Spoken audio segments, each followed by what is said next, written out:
Commander of loyalist, commander of loyalist. ठीक है, एक इसका लिखना पिता का नाम, इसका भतीजा था ये तो जानते ही आप लोग, जलालुद्दीन खिलजी ने ही इसका पालन पोषण किया था। Father's name Sihabuddin Masood, Sihabuddin Sihabuddin Masood, his father name was Sihabuddin Masood. क्योंकि मैंने कहा था जब ये छोटा था तो इसके पिता की मौत होगी और इसके पिता की मृत्यु के बाद में इसका जो पालन पोषण था वो उसके चाचा जलालुद्दीन खिलजी ने किया। इसकी पत्नी की बात करेंगे, वाइफ लिखना इसकी पत्नी।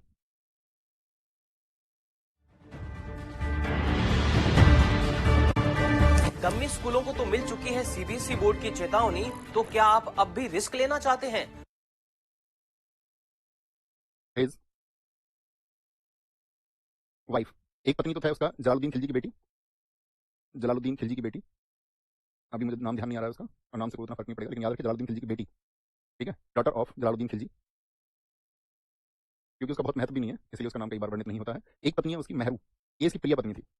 बहुत सारी पत्नियां होती थी पहले, तो एक प्रिय होती थी, ये प्रिय पत्नी थी इसकी, मल्लिका इज जहां इसको कहते थे। अलाउद्दीन के टाइम पे जो सभी रानियों में सबसे प्रमुख होती थी उसको कहा जाता था मल्लिका इज जहां, मल्लिका इज जहां, मल्लिका इज जहां किसको टाइटल मिला था अलाउद्दीन खिलजी के समय पर, मल्लिका इज जहां। तो ये है मेहरू, और ये मेहरू दरअसल में थी कौन, इसका एक आपका करीबी दोस्त था मलिक संजार, मलिक संजार की बहन थी। इसके समय पर एक सेनापति था, कमांडर था, यानी कि sister of Malik Sanjar, sister of Malik Sanjar, जो कि क्या था एक आपका कमांडर था इसके समय पर, मलिक संजार। तो इसका ये फैमिली ट्री है। और एक बार थम्स अप करके मुझे बताएं किन स्थितियों में इसने जलालुद्दीन खिलजी को मारा, ये तो आप सब लोग जानते हैं। एक क्वेश्चन आपसे पूछा जा सकता है, अलाउद्दीन खिलजी जब गद्दी पर बैठा तो उसकी उम्र क्या थी, तो कितनी एज कहेंगे आप, कहेंगे 30 वर्ष की उम्र में। अब इसका जब ये गद्दी पर बैठा तो बैठना आसान तो था नहीं। मैंने कहा कि इसने अपने प्रिय चाचा की हत्या कर दी, मतलब चाचा को ये प्रिय था, तो जनता में बहुत सारा विद्रोह था इसके खिलाफ में कि भाई ये तो बहुत घृणित व्यक्ति है, जिसने पालन पोषण किया उसी व्यक्ति का इसने कत्ल कर दिया है। तो एक तो जनता का समर्थन नहीं था। एक दूसरा जलालुद्दीन खिलजी के पुत्रों के क्या नाम मैंने कल आपको बताया, आप जरा सोचिए विचार करिए एक बार। तो आप कहेंगे तो बताया इब्राहिम खान आपने, और एक बताया आपने भैया आपका मुल्तान सिंध की तरफ जो था पंजाब में वो था अरकली खान, वो भी एक समस्या था इसके लिए। साथ में वो एक ऐसा समय था कि सबको पता था गुलाम वंश सब कमजोर हो चुका है और अभी खिलजी नए नए आए हैं जो नवीन मुसलमान है, नए मुसलमान है, ठीक है, जो तुर्क नहीं है बिल्कुल भी। तो उधर से मंगोल अटैक भी बढ़ रहा था, ठीक है। और साथ में जो राजपुताना, जैसे कि अगर मैं आपसे जिक्र करूं, जैसे रणथंबोर एक हम आपका लेते हैं आधार बना करके, रणथंबोर को ऐबक ने जीता, फिर आपका इल्तुतमिश ने जीता और इल्तुतमिश के बाद से वो स्वतंत्र हो गया, तो राजपुताना भी अपनी शक्ति बढ़ा रहा था। तो कहने का मतलब है इसके सामने चैलेंजेस ही चैलेंजेस थे। और इतिहासकार लिखते हैं कि अलाउद्दीन खिलजी, जिसको पढ़ने में बिल्कुल रुचि नहीं थी, एक बार तो इसने जिक्र भी किया था, मैंने कहा था आपसे बर्नी के चाचा से अलाउल मुल्क से कि मैंने कोई किताब नहीं पढ़ी है, ठीक है, मैंने कोई पुस्तक नहीं पढ़ी है, लेकिन मेरे जो भी सिद्धांत है वो सिर्फ और सिर्फ शासन के लिए है कि शासन कैसे विस्तृत होगा, कैसे बढ़ेगा। तो कहते हैं उस अनपढ़ से व्यक्ति ने अपनी दूरदर्शिता और तलवार के दम पर अपनी सारी परेशानियों को हल कर दिया और उसके सामने एक भी परेशानी टिकी नहीं रही। जैसे एक जफर खान नामक व्यक्ति था, ठीक है, उसको उसने बोल दिया कि भाई जाकर के जो इसके बेटे हैं जलालुद्दीन खिलजी के उन दोनों को कंट्रोल करो। वो 30,000 की सेना लेकर के मुल्तान गया और वहां उसने अरकली खान को बंदी बना लिया, रास्ते में उसको अंधा कर दिया, उसकी आंख में गरम सरिये घुसा दिए गए। उसका एक छोटा बेटा और था जलालुद्दीन खिलजी का, उसको उसने जो है आपका कंट्रोल कर लिया। अब दरअसल में यहाँ पर एक समस्या और थी, आपको समझनी होगी थोड़ा धीरे के साथ में। मैंने आपको कहा था कि जो अलाउद्दीन खिलजी लूट करके लेके आया था वो कहां से लेके आया था, महाराष्ट्र से। तो क्या एकदम से दिल्ली पहुंच गया था, मैंने कहा था नहीं। उसने 3 महीने तक खुद को होल्ड करके रखा और उसने जनता के बीच में जो सोना चांदी वो बांटा खूब। तो जनता किस चीज का जिक्र करने लगी थी, किसी के किससे ज्यादा हो गए थे, उसकी दान के चर्चे ज्यादा हो गए थे, और उसका जो बैड एक्ट था, यानी जो उसका कृतघ्न था, जो उसका आपका इतना गंदा कार्य उसने किया, उसको भुला दिया गया। और साथ में जो जलालुद्दीन खिलजी यानी इसका जो चाचा था वो तो मर गया, तो इसकी चाची थी। अब उसकी चाची को सपोर्ट लेना चाहिए था अपने बेटे अरकली खान का कि भाई दिल्ली आओ तुम संभालो, लेकिन उस चाची का मोह जो है एक अन्य बेटे से था जलालुद्दीन खिलजी के, उसने उसको सरदार घोषित कर दिया। अब उससे अरकली खान जो मुल्तान में तैनात था वो हेल्प करने नहीं आया दिल्ली की। तो ये समझो बहुत सारी कंडीशंस खुद ही अलाउद्दीन खिलजी के फेवर में हो गई। और अलाउद्दीन खिलजी के लिए ये समझिए कि चैलेंजेस तो बहुत थे, लेकिन दिल्ली का जो वो गद्दी था वो उसके लिए एकदम से साफ था, उसको जाकर उसको टेक ओवर करना था, जो उसने पैसे बांट करके धन बांट करके अपने लिए माहौल बनाया। ओके, अब यहाँ पर आपको समझना है। तो ये दिल्ली आता है, कितने टाइम बाद आता है, याद रखना इसका जो राज्याभिषेक हुआ, मैंने कहा 3 महीने तक होल्ड रखा इसने खुद को। राज्याभिषेक जो इसका कोरोनेशन है, कोरोनेशन वो दिल्ली में हुआ था आपका 26 अक्टूबर 1296 को, 26 अक्टूबर 1296 को एडी, ठीक है। और राज्याभिषेक जब इसका हुआ तो ये बात याद रख लेना, मैंने कहा आपसे कि यहाँ पर 1 लाख की सेना लेकर दिल्ली पहुंचा। अपने नजदीकी लोगों को इसने पद बांटे, अपने भाइयों को पद दिए, आपका जैसे कि नुसरत खां को इसने वहां पर पद दिया आपका, और बर्नी का चाचा अलाउल मुल्क जिसकी बातें सबसे ज्यादा सुनता था, मैंने कहा था जिसने इसको आगाह किया था कि दुनिया जीतने का सपना नहीं देखना है, ठीक है, पहले तो शराब की आदत को छोड़। तो शराब पी के तू ऐसे पड़ा रहता है, कहीं भी कुछ भी स्टेटमेंट दे देता है, तो वो स्टेटमेंट नहीं देने, ठीक है, और शराब की आदत से बाहर निकलना है और पहले भारत को टेक ओवर करना है। अगर मैं कहूं अलाउद्दीन खिलजी ने फिर भारत पर टेक ओवर ऐसा किया था कि अगर आज आप देखें तो उस समय के भारत जैसे नेपाल, कश्मीर और असम, उत्तर में तो इन 3 को छोड़ दीजिए, और दक्षिण में आप उसे मैं कहूं तो तमिलनाडु का जो निचले वाला क्षेत्र है इसको छोड़ दीजिए, बाकी सारे पर टेक ओवर कर लिया था अलाउद्दीन खिलजी ने। अलाउद्दीन खिलजी का ये शासन था, आप सोचिए लगभग संपूर्ण भारत पर उसका शासन था, क्योंकि नेपाल में वैसे भी उसको कुछ नहीं दिखा कि टेक ओवर करने का फायदा, कश्मीर पहाड़ी इलाके में उसको कुछ नहीं दिखा, असम जैसे पहाड़ी इलाके में उसको कुछ नहीं दिखा। तो यानी कि जो आपका भारत की लगभग उपजाऊ भूमि थी या जो धनाढ़ क्षेत्र था उसने सारे को कंट्रोल कर लिया था। ओके दोस्त, अभी आप सारे लोग पता नहीं कुछ साथी कुछ अलग लिख रहे हैं, तो आप ना लिखें प्लीज, मैं हमेशा आपकी बातों पर, क्योंकि अगर मैं आपके कमेंट्स पढ़ूंगा तो फिर जो है वो रिदम टूट जाता है, और जो बच्चे बहुत ध्यान से पढ़ रहे होते हैं उनका एक रिदम खराब होता है। तो मेरी रिक्वेस्ट है आप हमेशा, क्योंकि देखो आप इंटरनेट के युग में जी रहे हैं और ऐसे अगर आप सच में पढ़ने वाले बच्चे ही हैं, जब आप कक्षा में हैं तो ऐसा कोई विषय नहीं है जिसको आप सर्च करके ना जान पाओ, तो थोड़ा सा रिसर्चर आप भी बनिए, है ना। हमेशा हर चीज को ऐसा नहीं कि कमेंट सेक्शन में लिख देने से बात बन जाएगी, तो वो नहीं बन सकती है, ठीक है। आपको अपने डाउट्स कुछ अगर होंगे, हालांकि बचेंगे नहीं, फिर भी कोई डाउट है तो उसके लिए रिसर्च आपको करनी होगी। एक बार थम्स अप कर दीजिए और खुद को बांधे रखिए, है ना। यहाँ पर देखें राज्याभिषेक हो गया, और राज्याभिषेक जो इसका हुआ कहां पर हुआ था, बहुत बार पूछा था, लाल महल में, लाल महल, रेड फोर्ट में, इसका लाल महल में हुआ था, रेड पैलेस भी इसको बोलते हैं, इसको हम एक नाम और देते हैं कुस्क ए लाल, कुस्क ए लाल। दरअसल में गुलाम वंश के समय पर बलबन ने एक बनवाई हुई जगह थी, ठीक है। किसने बनवाया था कुस्क ए लाल, बलबन बिल्ड दिस, बलबन ने बनवाया था, बलबन ने इसको बनवाया था, ठीक है, बलबन ने इसको बनवाया था। और जब इसका राज्याभिषेक हो गया तो याद रख लेना इसने इसने कड़ा की जागीर, यहीं पर तो था ये पहले, कड़ा की जागीर किस प्रदेश में थी बताओ, कड़ा की जागीर अला उल मुल्क, ठीक है, अला अला उल मुल्क, अला उल मुल्क कौन है, ये जियाउद्दीन बर्नी, बर्नी का चाचा है, बर्नी का चाचा। बर्नी एक इतिहासकार रहा है। अला उल मुल्क कोदी, he gave the estate of Kara, estate of Kara, Kara Manikpur जिसका नाम था, टू अला उल मुल्क, इसको वहां की जिम्मेदारी दे दी, ठीक है। और सारा जो आपका मतलब इसमें पहले तो अपने जलालुद्दीन खिलजी ने अपने चाचा के लड़के को मरवाया, शासन खाली हो गया। अब इसने एक काम किया कि जो सेना है, जनता का विश्वास भी इसने जीत लिया। अब इसने देखा कि जो सेना है वो मेरे लिए क्यों लड़े। तो ये पहला ऐसा राजा था जिसने एक सिस्टमैटिक ढंग से सोचा कि हम सैनिकों को जो है नगद वेतन देंगे। अपनी सेना से ये बेहद प्यार करता था। अगर मैं आपसे कहूं कि जैसे मैंने कहा इसकी प्रिय पत्नी मेहरू है, तो इतिहासकार इस बात को लिखते हैं, बर्नी लिखता है कि जिस प्रकार उसको मेहरू प्रिय थी उसी प्रकार उसको अपनी सेना प्रिय थी, ठीक है।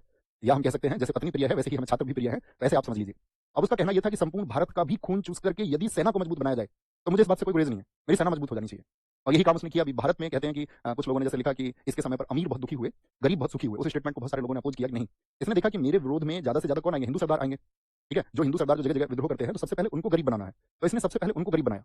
और उनको गरीब बनाने के लिए यानी कि उस समय पर आप जानते हैं हिंदुस्तान में एक परंपरा चलती थी, जागीरें होती थी प्राचीन समय राजाओं की। तो गांव में होते थे चौधरी और मुकद्दम। चौधरी और मुकद्दम वही लोग होते थे जो राजा के लिए टैक्स का लगान वसूल करते थे। तो लगान समझ रहे हैं? मतलब आपका गेहूं जो पैदा होगा, मान के चलो आपके खेत में जो है 1000 किलो गेहूं पैदा हुआ, तो आपको 1/3 राजा को देना होता था। जनरल यही रेट था 1/3 का, ठीक है। कोई राजा बहुत उदार होता था तो 1/4 कर देता था, नहीं तो 1/3 चलता था, यानी 1/3। यानी हम कह सकते हैं 1000 किलो गेहूं आपने पैदा किया तो 333 किलो तो जो है वो जाना है। तो वो चौधरी और मुकद्दम बड़े मजबूत हुआ करते थे, गांव में उनकी स्थिति बहुत मजबूत थी।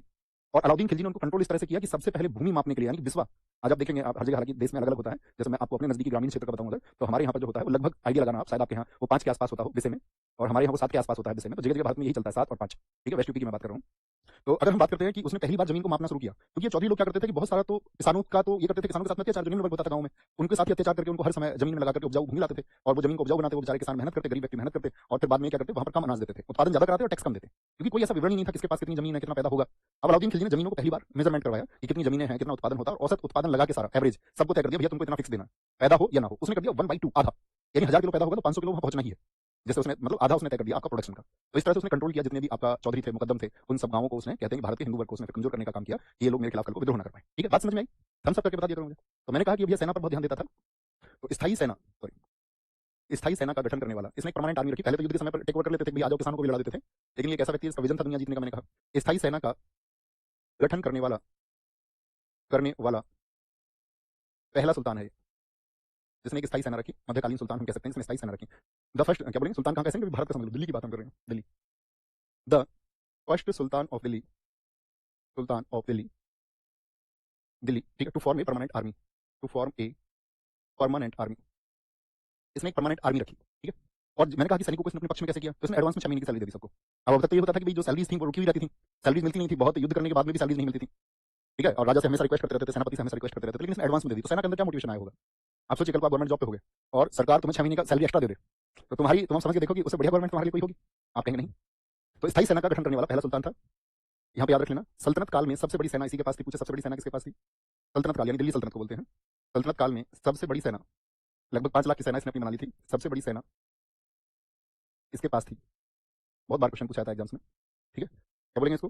हाँ, तो बिगेस्ट बोले, he had the largest army, सिर्फ इतना लिख लें, इन सल्तनत पीरियड। अगली बात, सेना की भर्ती के लिए क्या करता था? सेना की भर्ती के लिए डिपार्टमेंट बनाया जिसने अलग से, कि सबसे बड़ी सेना है, सेना की भर्ती के लिए आर इज ए ममालिक नियुक्त किया, एक पोस्ट बनाया दीवान अर्ज में, अर्ज ए ममालिक, भैया तुम जो है भर्ती करोगे, कहीं युद्ध से आए सैनिक बंदी बनाए जाएं, कोई दास हो तो उनको ट्रेन करके सैनिक बनाओ। सेना की भर्ती के लिए अपॉइंटेड आर्मी मिनिस्टर, अपॉइंटेड, एक सेना मंत्री है। अर्जी मुलवानी कौन है? एक सेना मंत्री था, आर्मी मिनिस्टर था, सेना मंत्री। अपॉइंटेड आर्मी मिनिस्टर आरिज ए ममालिक, आरिज ए ममालिक और army recruitment, army, sorry, army recruitment. कभी कोई स्पेलिंग गलत मुझसे लिख जाए तो उसके लिए मुझे माफ करना, है ना। सेना की भर्ती के लिए आरिज ए ममालिक उसने नियुक्त किया। तो कहने का मतलब है सेना का भी उसने अपना जो है सारा सपोर्ट ले लिया और इस तरह से वो दिल्ली पर रूल करने लगा।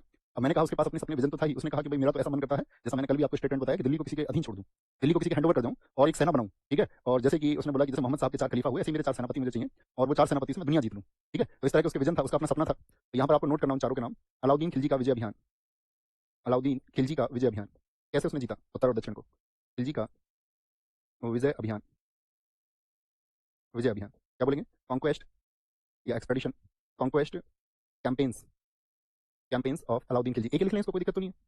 अब उसने अपने विजय अभियान के लिए बनाए 4 कमांडर, 4 सेनापति, वो आपको पता होनी चाहिए। तो इसके अभियान के लिए इसने क्या बनाए? 4 कमांडर बनाए, 4 कमांडर अपने नियुक्त करता है और 4 कमांडर को एक जिम्मेदारी देता है। जो 4 सेनापति थे वो कौन थे? तो वो 4 सेनापति थे, उसमें से एक व्यक्ति था आपका उल्लू खां, नॉर्थ इंडिया को उसने इसको जिम्मेदारी दी कि भैया उत्तर भारत तुमको जीतना है, ठीक है। ये किसके लिए था? उत्तर भारत के लिए, नॉर्थ इंडिया के लिए। उत्तर भारत, ये 4 खलीफा की तरफ से लड़ने की है। दूसरा नुसरत खान, ये इसके करीबी लोग थे सारे। नुसरत खान, इसको भी इसने नॉर्थ इंडिया की जिम्मेदारी दी। तीसरा उसने मलिक काफूर, मलिक काफूर जो हालांकि कुछ टाइम बाद आया था, जब गद्दी पे बैठा था तब नहीं था, अभी बताएंगे मलिक काफूर के बारे में। ये दक्षिण भारत में मलिक काफूर एक किन्नर था। दक्षिण भारत में किन्नर समझते हैं ना सारे लोग, सब समझते होंगे। जफर खान, जफर खान, जफर खान आपका, इसको उसने टारगेट दिया था मंगोल विक्ट्री का, मंगोल विजय। तो मंगोल आक्रमण की जिम्मेदारी किसको दी गई थी? आपका जफर खान को। मैंने कहा ना कि जलालुद्दीन खिलजी का जो बेटा था अरकली खान, अरकली खान को वहां पंजाब और सिंध जाकर के किसने हराया? वो जफर खान ने हराया। तो यानी कि जफर खान को उसने सोचा कि इसकी एक्सपर्टीज है इस क्षेत्र में, तभी उसको हरा पाया है। तो इसको मंगोल, यानी कि आपका नॉर्थ इंडिया के लिए, ये तो लिख सकते हैं ना, नॉर्थ इंडिया, ये भी नॉर्थ इंडिया के लिए। साउथ इंडिया का किसको जाता है क्रेडिट? वो मलिक काफूर को। और उसके जो मंगोल कॉन्क्वेस्ट थे उसका, वो जाता है आपका क्रेडिट किसको? जफर खान को। और याद रख लेना, बहुत बार आक्रमण हुए अलाउद्दीन खिलजी के समय। हम आगे आपको अभी जिक्र करते हुए बताएंगे कि अलाउद्दीन खिलजी के समय पर मंगोल मतलब दिल्ली को लूट तक कर ले गए थे, लूट करके ले गए थे वो एक बार। जब अलाउद्दीन खिलजी आपका चित्तौड़गढ़ के अभियान में विजयी था राजस्थान में 1303 में, तो उस समय 1303 में मंगोल दिल्ली तक आ गए थे। लेकिन वो दिल्ली पे उस समय पे कहते हैं दिल्ली तक पहली बार जो आपका मंगोल पहुंच पाए थे। लेकिन वो दिल्ली के आसपास से 2 महीने अच्छा उसका सामना किया था अलाउद्दीन खिलजी की सेना ने, तो 2 महीने दिल्ली के आसपास के क्षेत्रों से लौट गए थे। तो देखो जैसे गद्दी पे बैठा 1297 में, अगले वर्ष 1298 1299 में, 1303 जब वो चित्तौड़ गया, 1305 1306, तो आप कहोगे लगभग लगातार मंगोल आक्रमण हुए हैं इसके समय पर। ठीक है, तो कहीं आप लिख लो चाहे इसको, जहां पे आपने लिखा है ना मंगोल विजय के लिए इसको नियुक्त किया, तो लिखें अलाउद्दीन खिलजी के समय कई बार मंगोल आक्रमण हुए, मंगोल आक्रमण हुए। 1297, 1298, 1299, 1299, 1303, 1305, 1306, मतलब लगातार हुए थे इसके समय पर। उसी के लिए, उसी की मजबूती के लिए वो सीरी का किला बनाएगा और मंगोलों को चैलेंज करेगा, बेटा तुम अब आओ। और उस समय पर आएगा एक, मंगोलों के समय पर एक आपका तागी अपनी सेना का नेतृत्व करते हुए 50,000 लोगों को आया था। अलाउद्दीन ने ऐसी हालत करी थी कि सीरी का किला उसने बनाया, हेडक्वार्टर जिसको उसने अपनी राजधानी बनाया, उसने सारे मंगोलों की गर्दन कटवाई थी जितने उसके कब्जे में आए, बाकी तो भाग्य थे। कहते उसने 10,000 से कटवा करके सीरी के फोर्ट पर टंगा दिए थे भय बनाने के लिए। ऐसी हालत की थी। उसके बाद में फिर मंगोल कमजोर हो गए थे इसके समय पर, है ना। तो अलाउद्दीन खिलजी का मतलब, कहने का मतलब है 4 सेनापति थे जो उसकी विजय में उसके साथ रहे। अभी इनको हमें समझना है कौन कौन से उसके अभियान रहे, ठीक है। लिखना उत्तर भारत पर विजय, उत्तर भारत पर विजय। दिल्ली पर तो आ गया, दिल्ली को उसने कंट्रोल कर लिया। अब वो देख रहा है कि भाई साम्राज्य कैसे मेरा फैले, victory over north India, victory over north India, north India. कौन पहला अभियान वो करता है? आपका गुजरात, गुजरात एक्सपेडिशन, गुजरात अभियान कब का है उसका? 1297 एडी, यानी गद्दी पर बैठने के कितने वर्ष के बाद में? आप कहेंगे 1 वर्ष के बाद में। जो गुजरात अभियान उसने किया, इस समय पे यहाँ पे शासक था, गुजरात अभियान यानी कि जब यहाँ पर जो शासक था उसका नाम था राजा कर्णदेव। ठीक है, राजा कर्णदेव, राजा कर्णदेव, राजा कर्णदेव की पत्नी थी यहाँ पर, पत्नी का नाम भी याद रख लेना है, पत्नी का नाम था कमला देवी। कमला देवी, ये बड़ी दुष्ट पत्नी हो जाएगी इसकी, देख लेना पत्नी, ठीक है। और क्या बोलेंगे, बस इतनी बात याद रखें, काफी होंगी। अब ये समझो, अब जब अलाउद्दीन खिलजी ने सोचा गुजरात अभियान का, तो गुजरात अभियान उसके लिए आसान नहीं था। कभी आप सोचेंगे ऐसे ही आसान सा एक अभियान था, लेकिन उसके लिए उसने स्ट्रेटजी बनाई। स्ट्रेटजी कैसे बनाई मुझे बताइए। जो मंगोल है वो सिंध की तरफ से आते थे या नहीं आते थे? तो उसके सामने 2 टास्क थी। एक तो जो सेना है आपका उलूग खां, ये भी नॉर्थ इंडिया में था, नहीं था? इसको तो उसने जिम्मेदारी दी कि भैया तुम तो सिंध की ओर से गुजरात को घेरो, सिंध की तरफ से, ठीक है। और जो नुसरत खां है, नुसरत खां को बोला कि तुम दिल्ली की तरफ से आक्रमण करो। तो 2 तरफ से अटैक हुआ इस पे, दिल्ली की तरफ से, यानी गुजरात पे अटैक कितनी तरफ से हुआ? दिल्ली की तरफ से। और इसी 2 तरफा अटैक की वजह से बोलते राजा कर्णदेव की जो सेना है वो ज्यादा सामना नहीं कर पाई। और इवन इसकी जो पत्नी थी कमला देवी, इसने तो आपका मतलब सरेंडर कर दिया किसके लिए? अलाउद्दीन खिलजी के लिए, और अलाउद्दीन खिलजी से शादी कर ली। और अलाउद्दीन खिलजी ने इसी कमला देवी को टाइटल दिया मेहरू के बाद में मल्लिका जहां। तो इसके क्या बोलेंगे, कमला देवी ने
ने अलाउद्दीन खिलजी से शादी कर ली और राजा कर्णदेव क्या है ये मारे गए।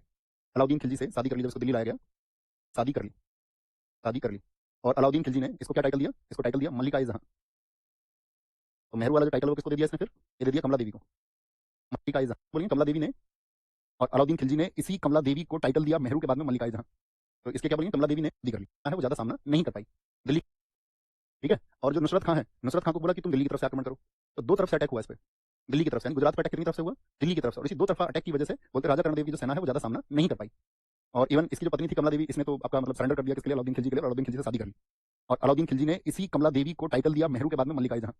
तो इसके क्या बोलेंगे, कमला देवी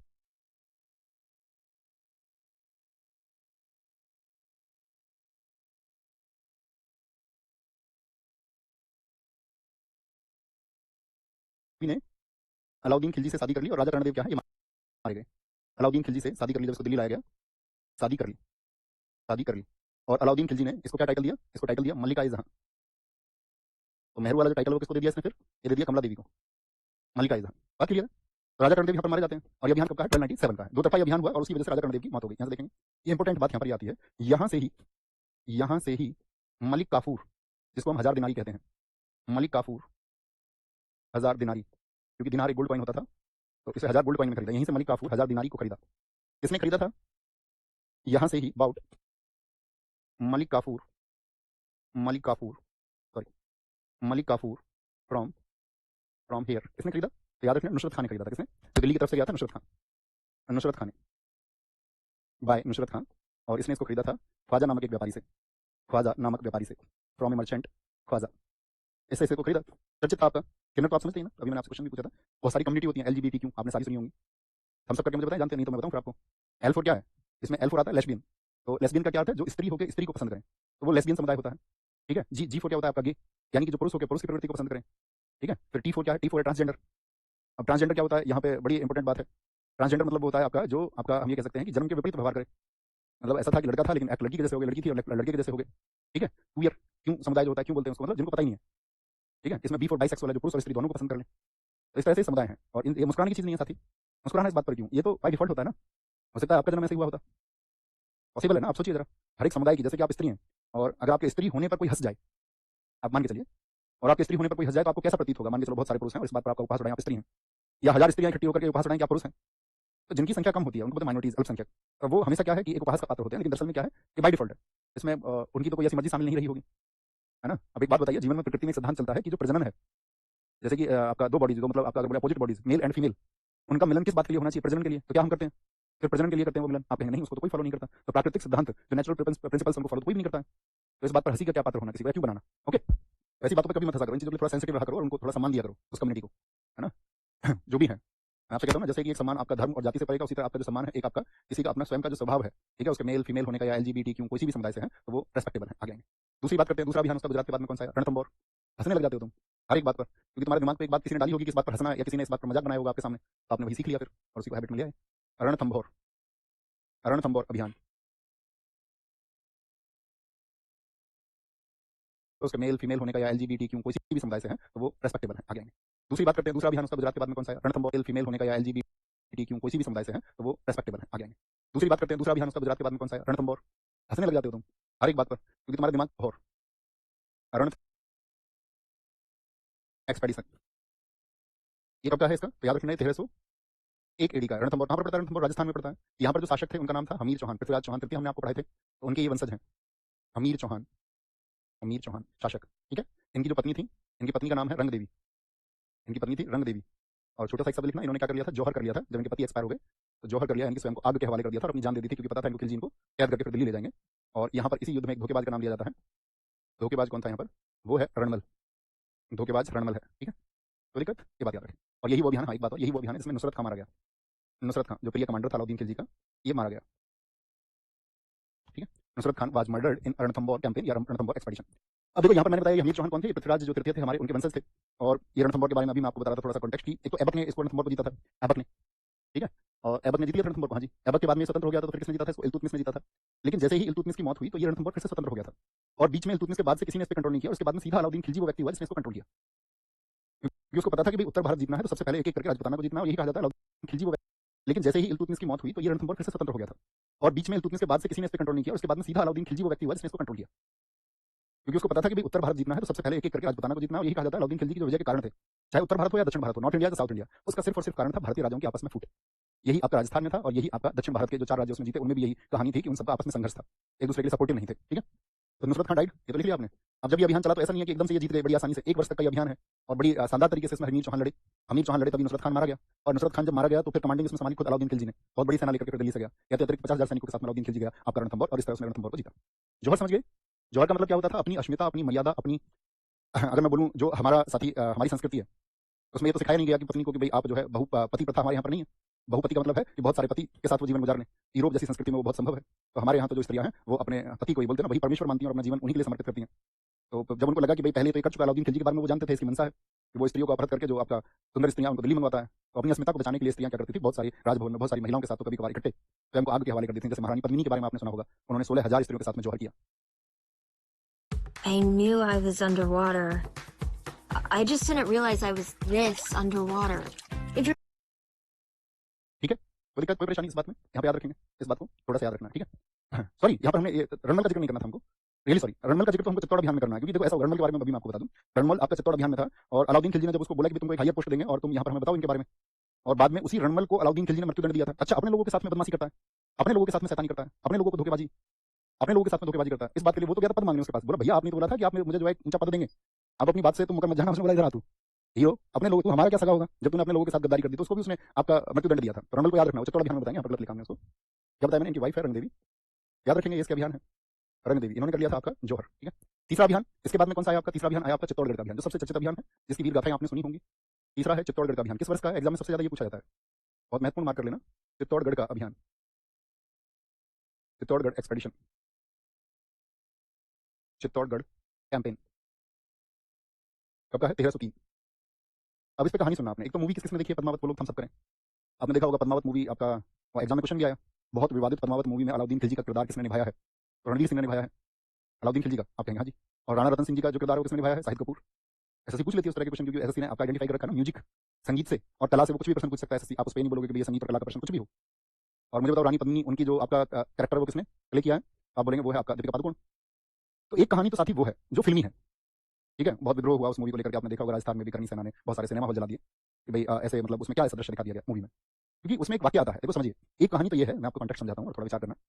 एक कहानी तो ये बताई गई है कि अलाउद्दीन खिलजी को खबर पता चली रानी पद्मिनी के बारे में कि रानी पद्मिनी बहुत सुंदर है, रानी पद्मिनी वाकई बहुत सुंदर थी, और कहते हैं अलाउद्दीन खिलजी तो जो है उनको पाना चाहता था, भाई कैसे भी करके रानी मिलनी चाहिए। बहुत सारे इतिहासकार कहते हैं नहीं, अलाउद्दीन खिलजी जो अपने साम्राज्यवाद के विस्तार को कर रहा था वही उसकी बात है। तो दो पहलू हो गए। तो एक पहलू तो ये है कि जब वो अलाउद्दीन खिलजी वहां पर गया तो अलाउद्दीन खिलजी ने राणा रतन सिंह जी, जो रावल रतन सिंह जी थे, ठीक है, आपका मेवाड़ के शासक रहे हैं, चित्तौड़ी शान रही है अपने हिंदुस्तान में। हम कहते हैं ना कि अगर अकबर के सामने सब झुक गए लेकिन चित्तौड़ नहीं झुका, वो ब्लड कहाँ से आया होगा उनके अंदर, वो साहस, वो शौर्य कहाँ से आया होगा, उनके पूर्वज जैसे रहे होंगे ना। तो एक कहानी दिखा दी गई कि रावल रतन सिंह जी इस बात के लिए तैयार हो गए कि अलाउद्दीन खिलजी उनकी पत्नी को शीशे में देख ले। अब आप सोचिए, मेवाड़ी शान का कोई व्यक्ति, आप खुद से इस बात को लगा के देखिए, आप एक आम नागरिक हैं, कोई व्यक्ति आपसे कहे कि वो आपकी पत्नी की सुंदरता पर मुग्ध है और वो सिर्फ आप उसे शीशे में दिखा दें एक बार, क्या तैयार हुए होंगे? ये विवाद का विषय है, बहुत सारे लोग कहते हैं ऐसा नहीं है। ठीक है, तो वही आपका, तो इसका फिर आधार कहाँ से बनता है? तो एक आधार तो बनाया गया कि भाई अमीर खुसरो ने अपनी किताबों में इनका जिक्र किया है रानी साहिबा के नाम से, और रानी साहिबा जो है अलाउद्दीन उसका अमीर खुसरो की रचनाओं में वो आपका पद्मिनी है, लेकिन जो सोर्स माना जाता है वो सोर्स माना जाता है पद्मावत को। पद्मावत एक बुक है जो 1540 में लिखी गई, यानी कि युद्ध हुआ 1303 में, और किताब कितने साल बाद लिखी गई है? बताएं कितने वर्षों के बाद लिखी गई? आप कहेंगे 337 वर्षों के बाद में, तो उस टाइम का तो लेखक है नहीं, तो पद्मावत को लिखा मलिक मोहम्मद जायसी ने।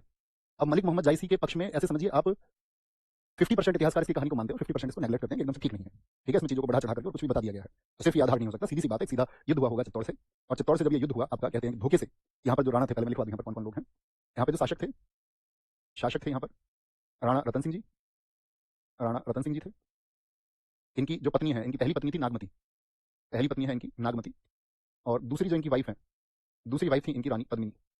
अब रानी पद्मिनी के बारे में आपको पता होना चाहिए कि रानी पद्मिनी जो है वो सिंगल देश की थी, सिंगल, पहले श्रीलंका को कहते थे, तो श्रीलंका की एक राजकुमारी है। तो पद्मावत पुस्तक में ही एक तोते का जिक्र आता है, जिस तोते का नाम है हीरामन। क्या नाम है तोते का? जरा एक बार आप उच्चारित करें, प्रोनाउंस करेंगे एक बार आप लोग, आप बोलेंगे भैया हीरामन। तो कहते हैं एक बार ये शिकार कर रहे थे अपने साथी के साथ में, और ये कहते हैं कि हीरामन तोते को देख करके कि ये तोता कितना सुंदर है, और इस तोते से सुंदर तोता मैंने नहीं देखा, और मुझे लगता है कि इस पृथ्वी पर सबसे सुंदर जीव यही है। तो उस समय खुद तोता बोलता है, वो कहता है नहीं राजकुमार, फिर आपने अभी सिंगल देश की राजकुमारी पद्मिनी को नहीं देखा। तो कहते पद्मिनी इतनी सुंदर थी, इसकी तारीफ हीरामन तोते ने की, पद्मावत में जिक्र आता है। तो उसके बाद में कहते हैं फिर उन्होंने उधर आपका एक अभियान किया, जाकर के अपना शादी के लिए प्रस्ताव भेजा, और फिर उनकी शादी हुई। तो इनकी दूसरी पत्नी थी रानी पद्मिनी, बात क्लियर है? यहाँ पर एक और आपका जिक्र आएगा, ये बात याद रख लेना, क्या बताया मैंने, इनके 2 सेनापति हैं, इनका भी जिक्र आप करना, हमेशा याद रखना। देखो बहुत सारा हिडन पार्ट है जो शहादतें हैं, मैं अक्सर आपको बताता हूँ। गोरा और बादल ये दरअसल में चाचा और भतीजे थे, यानी कि चाचा, काका और भतीजे बोल सकते हैं, या चाचा और भतीजे, गोरा और बादल इन्हीं के सेनापति थे। ठीक है, तो ये इस तरह से इनका शासन चल रहा था। और जब आपका यहाँ पर अलाउद्दीन खिलजी आया तो अलाउद्दीन खिलजी का जो है बोलते हैं कि भाई उसने धोखे से राणा रतन सिंह जी को जो है आपका वो कैद में कर लिया। राणा रतन सिंह जी को, एक सेकंड देना, सिंह जी को उसने धोखे से कैद में कर लिया। तो उसके बाद में कहते हैं राणा रतन सिंह जी को जो कैद से छुड़ाने गए, तो कैद से छुड़ाने की शर्त रखी आपका अलाउद्दीन खिलजी ने कि रानी पद्मिनी को सौंपा जाए, क्योंकि राणा रतन सिंह जी कैद थे। तो वो रानी पद्मिनी फिर गुहार लगाती हैं गोरा और बादल से, और गोरा और बादल कहते हैं कि ठीक है हम इसको लीड करेंगे। और बोलते हैं 700 डोलियां, डोलियां समझते हैं, पहले तो आपका दुल्हन किसमें जाती थी, डोली में, 4 लोग कंधा लगाने वाले और एक अंदर बैठा हुआ। तो पुरुषों ने स्त्रियों के आपका कपड़े पहने और उस कैंप में जहां आपका राणा रतन सिंह जी को कैद किया हुआ था वहां पर पहुंच गए लोग। अब कैंप में तो उनको तो चाहिए थी आपका रानी पद्मिनी आनी चाहिए, लेकिन रानी पद्मिनी तो आई नहीं, वो तो महल में ही रही, किले में ही रही। और पहुंच गए कौन, गोरा और बादल। तो वहां पर ये बहुत मतलब कहते हैं कि बहुत शानदार युद्ध इन्होंने किया और राणा रतन सिंह जी को वापस लेके आए। उसके बाद में फिर अलाउद्दीन खिलजी ने अभियान किया, अपनी सारी सेना यहाँ पर लगाई उसने, ठीक है, क्योंकि उसने वहां पर युद्ध को देखा। तो यही कहानी जो है इसके बारे में बहुत सारे लोग कहते हैं सत्य है, बाकी फिल्मांकन कुछ नहीं है। फिल्मी दुनिया तो फिल्मी दुनिया है, आप जानते ही हैं, ठीक है। तो सेनापति कौन रहे इनके, गोरा और बादल। बहुत चर्चित प्रश्न है कि किसके समय पर आपका किस समय पर जिक्र आता है। अब यहाँ पे लिखना वो धोखेबाज कौन है, यहाँ पे लिख लो धोखेबाज का नाम रणमल है, रणमल। बहुत बढ़िया, दिखाएंगे। एक बच्चा कह रहा है कुछ, उसका प्रश्न दिखाऊंगे पहले। साइड हटाओ, क्या कह रहे हैं, आ जाओ। बहुत बढ़िया, बहुत शानदार, बहुत शानदार, ठीक है, वेरी गुड। आगे चलें, नेक्स्ट अगली बात लिखेंगे। चौथा अभियान कौन सा है इनका, वो है आपका मालवा का अभियान। यहाँ पे आपको मैं एक नाम बताऊंगा, उसको लिखना कहीं किनारे पे लिख लो, नरेंद्र मिश्र। नरेंद्र मिश्र कहीं किनारे पे लिखना। उन्होंने एक पंक्ति लिखी है कुमार विश्वास में भी रानी पद्मिनी के जौहर के ऊपर बताई है कि रानी पद्मिनी जब अलाउद्दीन खिलजी का आक्रमण हुआ तो उन्होंने अपने 16,000 जो साथ में उनके वहां पर महिलाएं थी उनके साथ में जौहर कर लिया। तो उसके लिए आज आप एक बार नरेंद्र मिश्र की कविता जरूर सुन के सोना। लिख लिया नाम, थम्स अप करके बता दें एक बार, बोलो भाई, थम्स अप करके मुझे बताएं एक बार, वेरी गुड, ठीक है, जरूर सुनना है ना। या फिर एक मैं आपको बताऊं, एक भूवी है राजस्थानी, भूवी है ना, एक उनका अगर मैं बात बताऊं, एक सॉन्ग है वो सुनना, जौहर के नाम से है वो, एक सॉन्ग है, रैप सॉन्ग बोलते हैं ना ऐसे, जौहर के नाम से एक रैप सॉन्ग, वो पढ़ना, मतलब तुमको कुछ फील होगा उस समय की स्थितियों के बारे में कि कैसे संघर्ष किया होगा उन्होंने, कैसे कुर्बानी दी रानी पद्मिनी ने। तो आपको मतलब महसूस हो जाएगा उनसे, अगर आपके अंदर कोई मतलब जीवित आत्मा है ना, तो जरूर महसूस होगा। जीवित आत्मा नहीं है तो फिर महसूस करना मुश्किल है। यहाँ पे लिखे कौन थे, मालवा अभियान। मालवा कहाँ पर पड़ता है, ये मध्य प्रदेश क्षेत्र। यहाँ के शासक थे महलक देव, महलक देव, ठीक है, रूलर महलक देव, महलक देव, ये भी मारे गए यहाँ पर, महलक देव। तो ये जितने भी अभियान हैं इन सभी में शासक मारे गए। और अभी मैं आपको बैकएंड पे लेके चलूंगा वापस, है ना, पहले अभियान लिखा दें आपको। एक लिखना 1308 एडी का, 1308 एडी में सिवाना, यहाँ के राजा थे सिवाना क्षेत्र में आपका, यहाँ के राजा थे आपका शीतल देव, शीतल देव, क्योंकि इसके अभियानों का क्रम कई बार पूछता है, नेट एग्जाम में बहुत पूछा जाता है। और एक याद रखना 1311 एडी का, 1311 एडी में जालोर पर आक्रमण हुआ। और जालोर में जो शासक थे वो थे आपका कौन, राजा कान्हड़ देव, कान्हड़ देव, इनकी भी वीरता के किस्से वहाँ बहुत चर्चित हैं, कान्हड़ देव ये जी थे। तो कहने का मतलब है उत्तर भारत के इसके कुछ अभियान है जो आपको पता होने चाहिए, ठीक है। अब लेके चले वापस, कौन कौन से अभियान बताए हमने एक बार रिपीट करना ध्यान से। सबसे पहला अभियान कौन सा है उसका, गुजरात अभियान। गुजरात अभियान में कौन है, राजा कर्णदेव है। और राजा कर्णदेव मारे गए, उनकी पत्नी कमला देवी ने किससे, अलाउद्दीन खिलजी से शादी कर ली। यहीं से किसको, मलिक काफूर को खरीदा गया नुसरत खान के द्वारा, ओके। अगली बात, रणथंभौर अभियान किया। रणथंभौर अभियान में कौन है, यहाँ पर हमीर चौहान है और उनकी पत्नी जो थी रणदेवी, उन्होंने आपका जौहर कर लिया, ठीक है। चित्तौड़ का अभियान, यहाँ 1303 एडी का, यहाँ के शासक राणा रतन सिंह जी, पत्नी नागमती और उनकी आपका दूसरी पत्नी पद्मिनी, मैंने बताया कहाँ की थी। अब इनके बारे में लिखना अतिरिक्त जानकारी, इस अभियान में क्या हुआ लिखना। ये थी सिंगल देश की राजकुमारी, सिंगल, सिंगल बोलते श्रीलंका, प्रिंसेस ऑफ सिंगल, सिंगल प्रदेश की राजकुमारी थी। एक अन्य बात आएगी यहाँ पर। अब जब इसने अभियान किया तो यहाँ पर राणा रतन सिंह जी जो है वो आपका मारे गए। और इसके बाद में क्या हुआ, इसने यहीं पर जो चित्तौड़गढ़ है उसका नाम बदल के, देखना, चित्तौड़ का नाम बदल के क्या कर दिया था, चित्तौड़ का नाम बदलकर, नाम बदलकर खिजराबाद कर दिया, क्योंकि इसके बेटे का नाम था खिजर खां, खिजराबाद, खिजराबाद कर दिया। He changed the name of Chittor, Chittor to Khizrabad, Khizrabad, ठीक है। किसके नाम पर किया है ये, खिजर खां के नाम पर, खिजर खां। खिजर खां कौन है, अलाउद्दीन खान का बेटा था, अलाउद्दीन खिलजी भी कहें, अलाउद्दीन खिलजी का बेटा, ठीक है। अब इस यहीं पर याद रख लेना, वह कौन सा अभियान है जहां पर अलाउद्दीन खिलजी ने अपने बेटे को अपना उत्तराधिकारी यानी कि सक्सेसर अनाउंस कर दिया था, अपना उत्तराधिकारी घोषित किया था। तो इस समय जो खिजर खान था उसकी उम्र हुआ करती थी 7 से 8 वर्ष, और 7 से 8 वर्ष के इसी अपने बेटे को इसने क्या बोल दिया था, यहीं पर याद रख लेना, उसको उत्तराधिकारी घोषित किया, उसको उत्तराधिकारी। तो किस में या किस अभियान में उसने अपने पुत्र को उत्तराधिकारी घोषित किया, announced his successor, announced his successor, यानी कि अपना उत्तराधिकारी उसने उसको नियुक्त कर दिया। लेकिन आपको याद होना चाहिए, मैं आपसे कहूं कि अलाउद्दीन खिलजी की मौत किस वर्ष में हुई, यहाँ पर याद रखना इस बात को, बहुत अच्छा क्वेश्चन पूछा जाएगा। अलाउद्दीन खिलजी की मौत हुई है 1316 में, क्योंकि उसने 20 वर्ष शासन किया। और अलाउद्दीन खिलजी की मौत के 2 वर्ष बाद ही यानी कि 1318 में चित्तौड़ फिर से स्वतंत्र हो गया था। तो याद रख लेना, फिर ये चित्तौड़ कब आपसे पूछे, अलाउद्दीन खिलजी के बाद में 1318 में चित्तौड़ स्वतंत्र हो गया था, फिर से चित्तौड़ स्वतंत्र हो गया था, स्वतंत्र हो गया था, हो गया था, ठीक है। याद रखेंगे इसको, ये उत्तर भारत के इसके अभियान है, बहुत इंपॉर्टेंट है। इसके बाद मैंने बताया आपको तीसरा अभियान हो गया, चौथा मालवा का अभियान, सिवाना का अभियान और उसका जालोर का अभियान। कोई दिक्कत, very good, very good, Pasu भाई एकदम ठीक है। आगे चलिए, अब आएंगे अलाउद्दीन खिलजी के कहाँ के दक्षिण भारत के अभियान। अगर आप लोग फरमाइश करें तो मैं फिर आपको सुनाऊंगा जो मैंने बताया था आपको, मतलब फिर मुझे तो उसकी हेल्प लेनी पड़ेगी, रैप सॉन्ग देखना पड़ेगा मुझे फोन में। अलाउद्दीन खिलजी, लगभग महसूस होगा तुमको कि दक्षिण अभियान, दक्षिण भारत में जो उसने अभियान किया, उत्तर भारत में वो सफल रहा, क्योंकि मैंने आपको सारी चीजें बता दी, उसने स्थायी सेना रखी। और ऐसा नहीं था कि उसकी स्थायी सेना थी, उसके शासन का भय था, उसने हर एक चीज को कंट्रोल किया, उसने मार्केट को कंट्रोल किया, कीमतें उसने निर्धारित कर दी, मतलब शक्कर का ये रेट होगा, गुड़ का ये रेट होगा, आपका जो घी है उसका ये रेट होगा, आपका चावल का रेट ये होगा, गेहूं का रेट ये होगा, जौ का, चने का, हर एक चीज़ का। जैसे गेहूं का मुझे अभी भी याद है 7.5 जीतल प्रति मन उसने कीमत रखी थी। उसके टाइम पर एक जीतल का आपका 2.5 सेर घी आता था। तो इसको लिखा है आपका पर महीने में क्या क्या रेट थे उसके समय पर। ओके, अलाउद्दीन खिलजी का दक्षिण अभियान हम लिखने से पहले लिखेंगे भाई, दिखाओ। ठीक है, तो पेन रखो एक तरफ, पहले पेन रखो, आराम से फोन दूर रखो और ध्यान से महसूस करके सुनना। बहुत मतलब तो बताऊं, मैंने सबसे ज्यादा सुना होगा एक तो पृथ्वीराज चौहान जी के ऊपर एक रैप सॉन्ग, उसको सुना, महाराणा प्रताप जी का सबसे ज्यादा पसंद है मुझे। ठीक है, और एक जौहर, उसको आप सुनना। सुनोगे तो मतलब तुम्हें लगेगा यार तुम्हारे अंदर ब्लड पंप होगा उसको सुन करके। सुनाने का प्रयास करेंगे आपका कि इतिहास पढ़ा आंखें मूंदी और चैन से हम सब सो गए, खिलजी मुगलों को याद रखा बस सनातनी ही खो गए। क्या कायर थे हम, लड़े नहीं। जैसे कि एक सवाल कि, क्या मतलब कोई था ही नहीं हिंदुस्तान में, जैसे मैं आपसे हमेशा कहता हूँ कि ऐसा नहीं था, हमारे हिंदुस्तान वीर भूमि रहा है। कासिम के बाद में मैंने आपको बताया था कि हमने लगभग 300 वर्ष तक होल्ड करके रखा गजनवी के टाइम से। गजनवी जब आया उस टाइम तक लड़ी है, हमारे हिंदुस्तान के वीर लड़े हैं। मैंने आपको बताया भी था उस संगठन के बारे में जो लड़ा। तो क्या कायर थे हम, लड़े नहीं। क्या निर्बल थे जो खड़े नहीं। क्या जहर खुला किताबों में अब असली सच हम पढ़े नहीं। आंखें खोल, तेरे सामने सच्चाई है, खून बहा है और लाशें भी बिछाई हैं। सनातन जिंदा क्यों, क्योंकि पुरखे कभी झुके नहीं। जौहर की लपटें इस बात की गवाही हैं। जौहर की लपटें इस बात की गवाही हैं। तो सुनो कहानी मां पद्मिनी की, जिसने जौहर स्नान किया, आंख उठी जब खिलजी की, अपने शरीर को त्याग दिया। 1302 खिलजी निकला, मतलब 1303 पहुंचा तो 1302 निकला था वो आपका चित्तौड़ अभियान के लिए। 1302 खिलजी निकला, पद्मिनी को मैं पालूं, चित्तौड़ दुर्ग को फतेह करूं, मेवाड़ अधीन बना लूं। राजपूती मेरी दासी हो, कदमों में होगा केसरिया। रानी जो मेरी ना हुई, मैं नरसंहार मचा दूं। उस टिड्डी दल ने कूच किया और सिंह द्वार पर आधम के। कंदराए सिंह भी गरज उठे, फिर एक लिंग की जय गूंजे। उस कुत्ते की क्या बिसात जो सिंह ही के संग सोना चाहता। आज मरेंगे मारेंगे, आज मरेंगे मारेंगे। मेवाड़ी सैनिक धधक उठे, ललकार उठी कि जाकर के मलिच्छों का सीना फाड़ो। जितने जमीन के ऊपर वो उतने ही भीतर गाड़ो। बजा युद्ध घोष, तलवार उठी, रावल के सैनिक टूट पड़े। घोड़े से घोड़े भिड़ गए और हाथी से हाथी उलझ पड़े। पेट के अंदर छुरा भोगा, हंतड़ियां झट से निकल बाहर और हाथ कटा, आंखें धरती भी लहू लुढ़की। रक्तपात हुआ ऐसा कि भाड़े की सेना कांप उठी। हाथ कांपते थे थर-थर, टांगों के बीच से धार बही। धरती होगी लाल सुराही, कण कण वीर बखान करें। एक लिंगरा बेटा किया खिलजी हाहाकार करें। रावल सी सेना साम महारी पार पड़े कोनी। जात दिखाई खिलजी ने, शांत हुई महाराण चंडी। फरमान आया चित्तौड़ की महारानी को दिल्ली भेजा जाए। ये तो की बात है, मतलब मैंने कहा ना उनको कैंप में कब्जा कर लिया, मतलब फिक्शन है इसमें बहुत सारी चीजें, मैंने कहा जो कहानियां हैं उसी के आधार पर उसको गाया गया, मतलब वो जबरदस्त है। फरमान आया चित्तौड़ की महारानी को दिल्ली भेजा जाए, वरना रावल सी इसको धड़ से अलग थल फेंका जाए। संदेश सुना सरदारों ने, आंखों में रक्त उतर आया। यहाँ पे एक शीर्षक आता है कि जो उस समय पर आपका गोरा थे, वो मतलब शासन से थोड़ा खींच चल रहे थे, तो रानी पद्मिनी उनसे मुलाकात करती हैं और कहती हैं कि भाई अब तो मतलब राजपुताना की जो मर्यादा है उसके लिए लड़ने की बात है। तो वो कहते हैं, मतलब खुद को तुच्छ बताते कहते हैं, जब आप नरेंद्र मिश्र जी की कविता सुनोगे तो उसमें जिक्र आएगा उनका, उसको सुनना और महसूस करना वहां पर। संदेश सुना सरदारों ने, आंखों में रक्त उतर आया। गोरा की शमशीर उठी, बादल की तन गई थी काया। बोले रानी सा आज्ञा दो, छाती पर चढ़ के नाचेंगे। जितने भी आएंगे एक एक करके काटेंगे। दिल्ली पहुंचा दूत, बोला पद्मिनी मिलने राजी है। 700 दासियां संग लिए सुल्तान से मिलने आती हैं। उछल पड़ा सुल्तान जगह से, उछल पड़ा सुल्तान जगह से। खुशी का कोई ठोर ठिकाना ना रहा। महल सजा दो, इत्र लगाओ, मिलन की वेला आई है, मिलन की वेला आई है। और डोलों में तो वीर छुपे थे, किसी को ना कोई शंका थी। खिलजी की छाती पर चढ़ के फूकनी उसकी लंका थी। मेवाड़ी वीर किले में आए, नरसंहार मचा डाला। एक अकेला 10 को काटे, मौत का खेल रचा डाला। रतन सिंह जी जब आपका कैद में, तो उसको कहते हैं रतन सिंह जी को मुक्त किया। गोरा सिंह उनकी ढाल बने, घोड़ों पर रावल निकले। बादल दुश्मन का काल बने। काका और भतीजा दोनों ऐसा रण दिखलाते थे, काका और भतीजा दोनों ऐसा रण दिखलाते थे, जिस दिशा में वो निकल पड़े लाशों के ढेर लगाते थे। बड़ा हरसाया था जफर खान, गोरा सिंह गर्दन काट जफर खान बड़ा हरसाया था। धड़ से जफर मोहम्मद काटा, खिलजी भी घबराया था। कहते हैं कि जब गोरा आपका जो धड़ उनका जो गर्दन कट गई, तो उसके बाद उनका धड़ तलवार चलाता रहा और जफर खान का उन्होंने गर्दन काट दी। गढ़ में पहुंचे महाराणा जी पर आज आंखों में पानी था। पद्मिनी रावल देख रही, कुछ ही क्षण शेष बचे, मृत्यु सर पर खेल रही। तो इसका वो है जब आपका कॉन्टेक्स्ट की, मतलब उसके बाद में तो उनको वो मुक्त करा के ले जाते हैं। तो सुनना तुम इसका मतलब जरूर सुनना एक बार। गोरा बादल खूब लड़े, वो खून बड़ा अभिमानी था। राजपूती माताओं ने हंस हंस कर बेटे वारे थे। धर्म के खातिर लड़ने में मेवाड़ का ना कोई सानी था। लाखों की सेना ले खिलजी मेवाड़ गया था। पर्वत सा सीना ताने पर बल चित्तौड़ खड़ा था। रावण सा रानी ना देखे, पद्मिनी रावल देख रही। कुछ ही क्षण अवशेष बचे थे, कुछ ही क्षण अवशेष शेष बचे थे, मृत्यु सर पर खेल रही। हर जन्म बनूं छत्रानी, हर जन्म रावल से आप मिले। हर जन्म मिले मेवाड़ धरा, हर जन्म सनातन राग मिले। स्वाभिमान ये अमर रहेगा, अमर रहेगी ठकुराई। दाग लगे ना दामन पर, आज्ञा जौहर की आज मिले। तो जब वो अपने पति यानी कि राणा रतन सिंह जी से आपका जौहर की परमिशन मांगती हैं कि भाई अब अंतिम समय आ चुका है और अपनी मर्यादा को बचाने के लिए इसके अलावा कोई अन्य विकल्प नहीं बचा है। ठीक है, तो सुनना तुम इसको, मैं कहूंगा एक बार, मजा आएगा। लगेगा कि हाँ कुछ उत्साह, वीर रस होता है ना, वीर रस इसी को कहते हैं। तो दक्षिण अभियानों की हम बात कर रहे हैं अलाउद्दीन खिलजी के, जिसमें कि आपका पहला आता है, सबसे पहला अभियान उसका आएगा। दक्षिण विजय का क्रेडिट किसको देंगे, पहले बताओ उसका सेनापति कौन है जिसे आप दक्षिण विजय का क्रेडिट देंगे कि साउथ इंडिया को किसकी वजह से जीता, तो आप कहेंगे मलिक काफूर। ठीक है, तो इसमें सबसे पहला नाम आता है देवगिरी का। देवगिरी कहां पर है, देवगिरी महाराष्ट्र में। देवगिरी महाराष्ट्र, और देवगिरी पर सिर्फ एक अटैक नहीं हुआ, देवगिरी पर 3 अटैक हुए। 1296 में हुआ पहला, मैंने कहा ये तो आप जानते हैं, जब वो पैसा लूट के आया उसने स्वयं किया बाय हिमसेल्फ।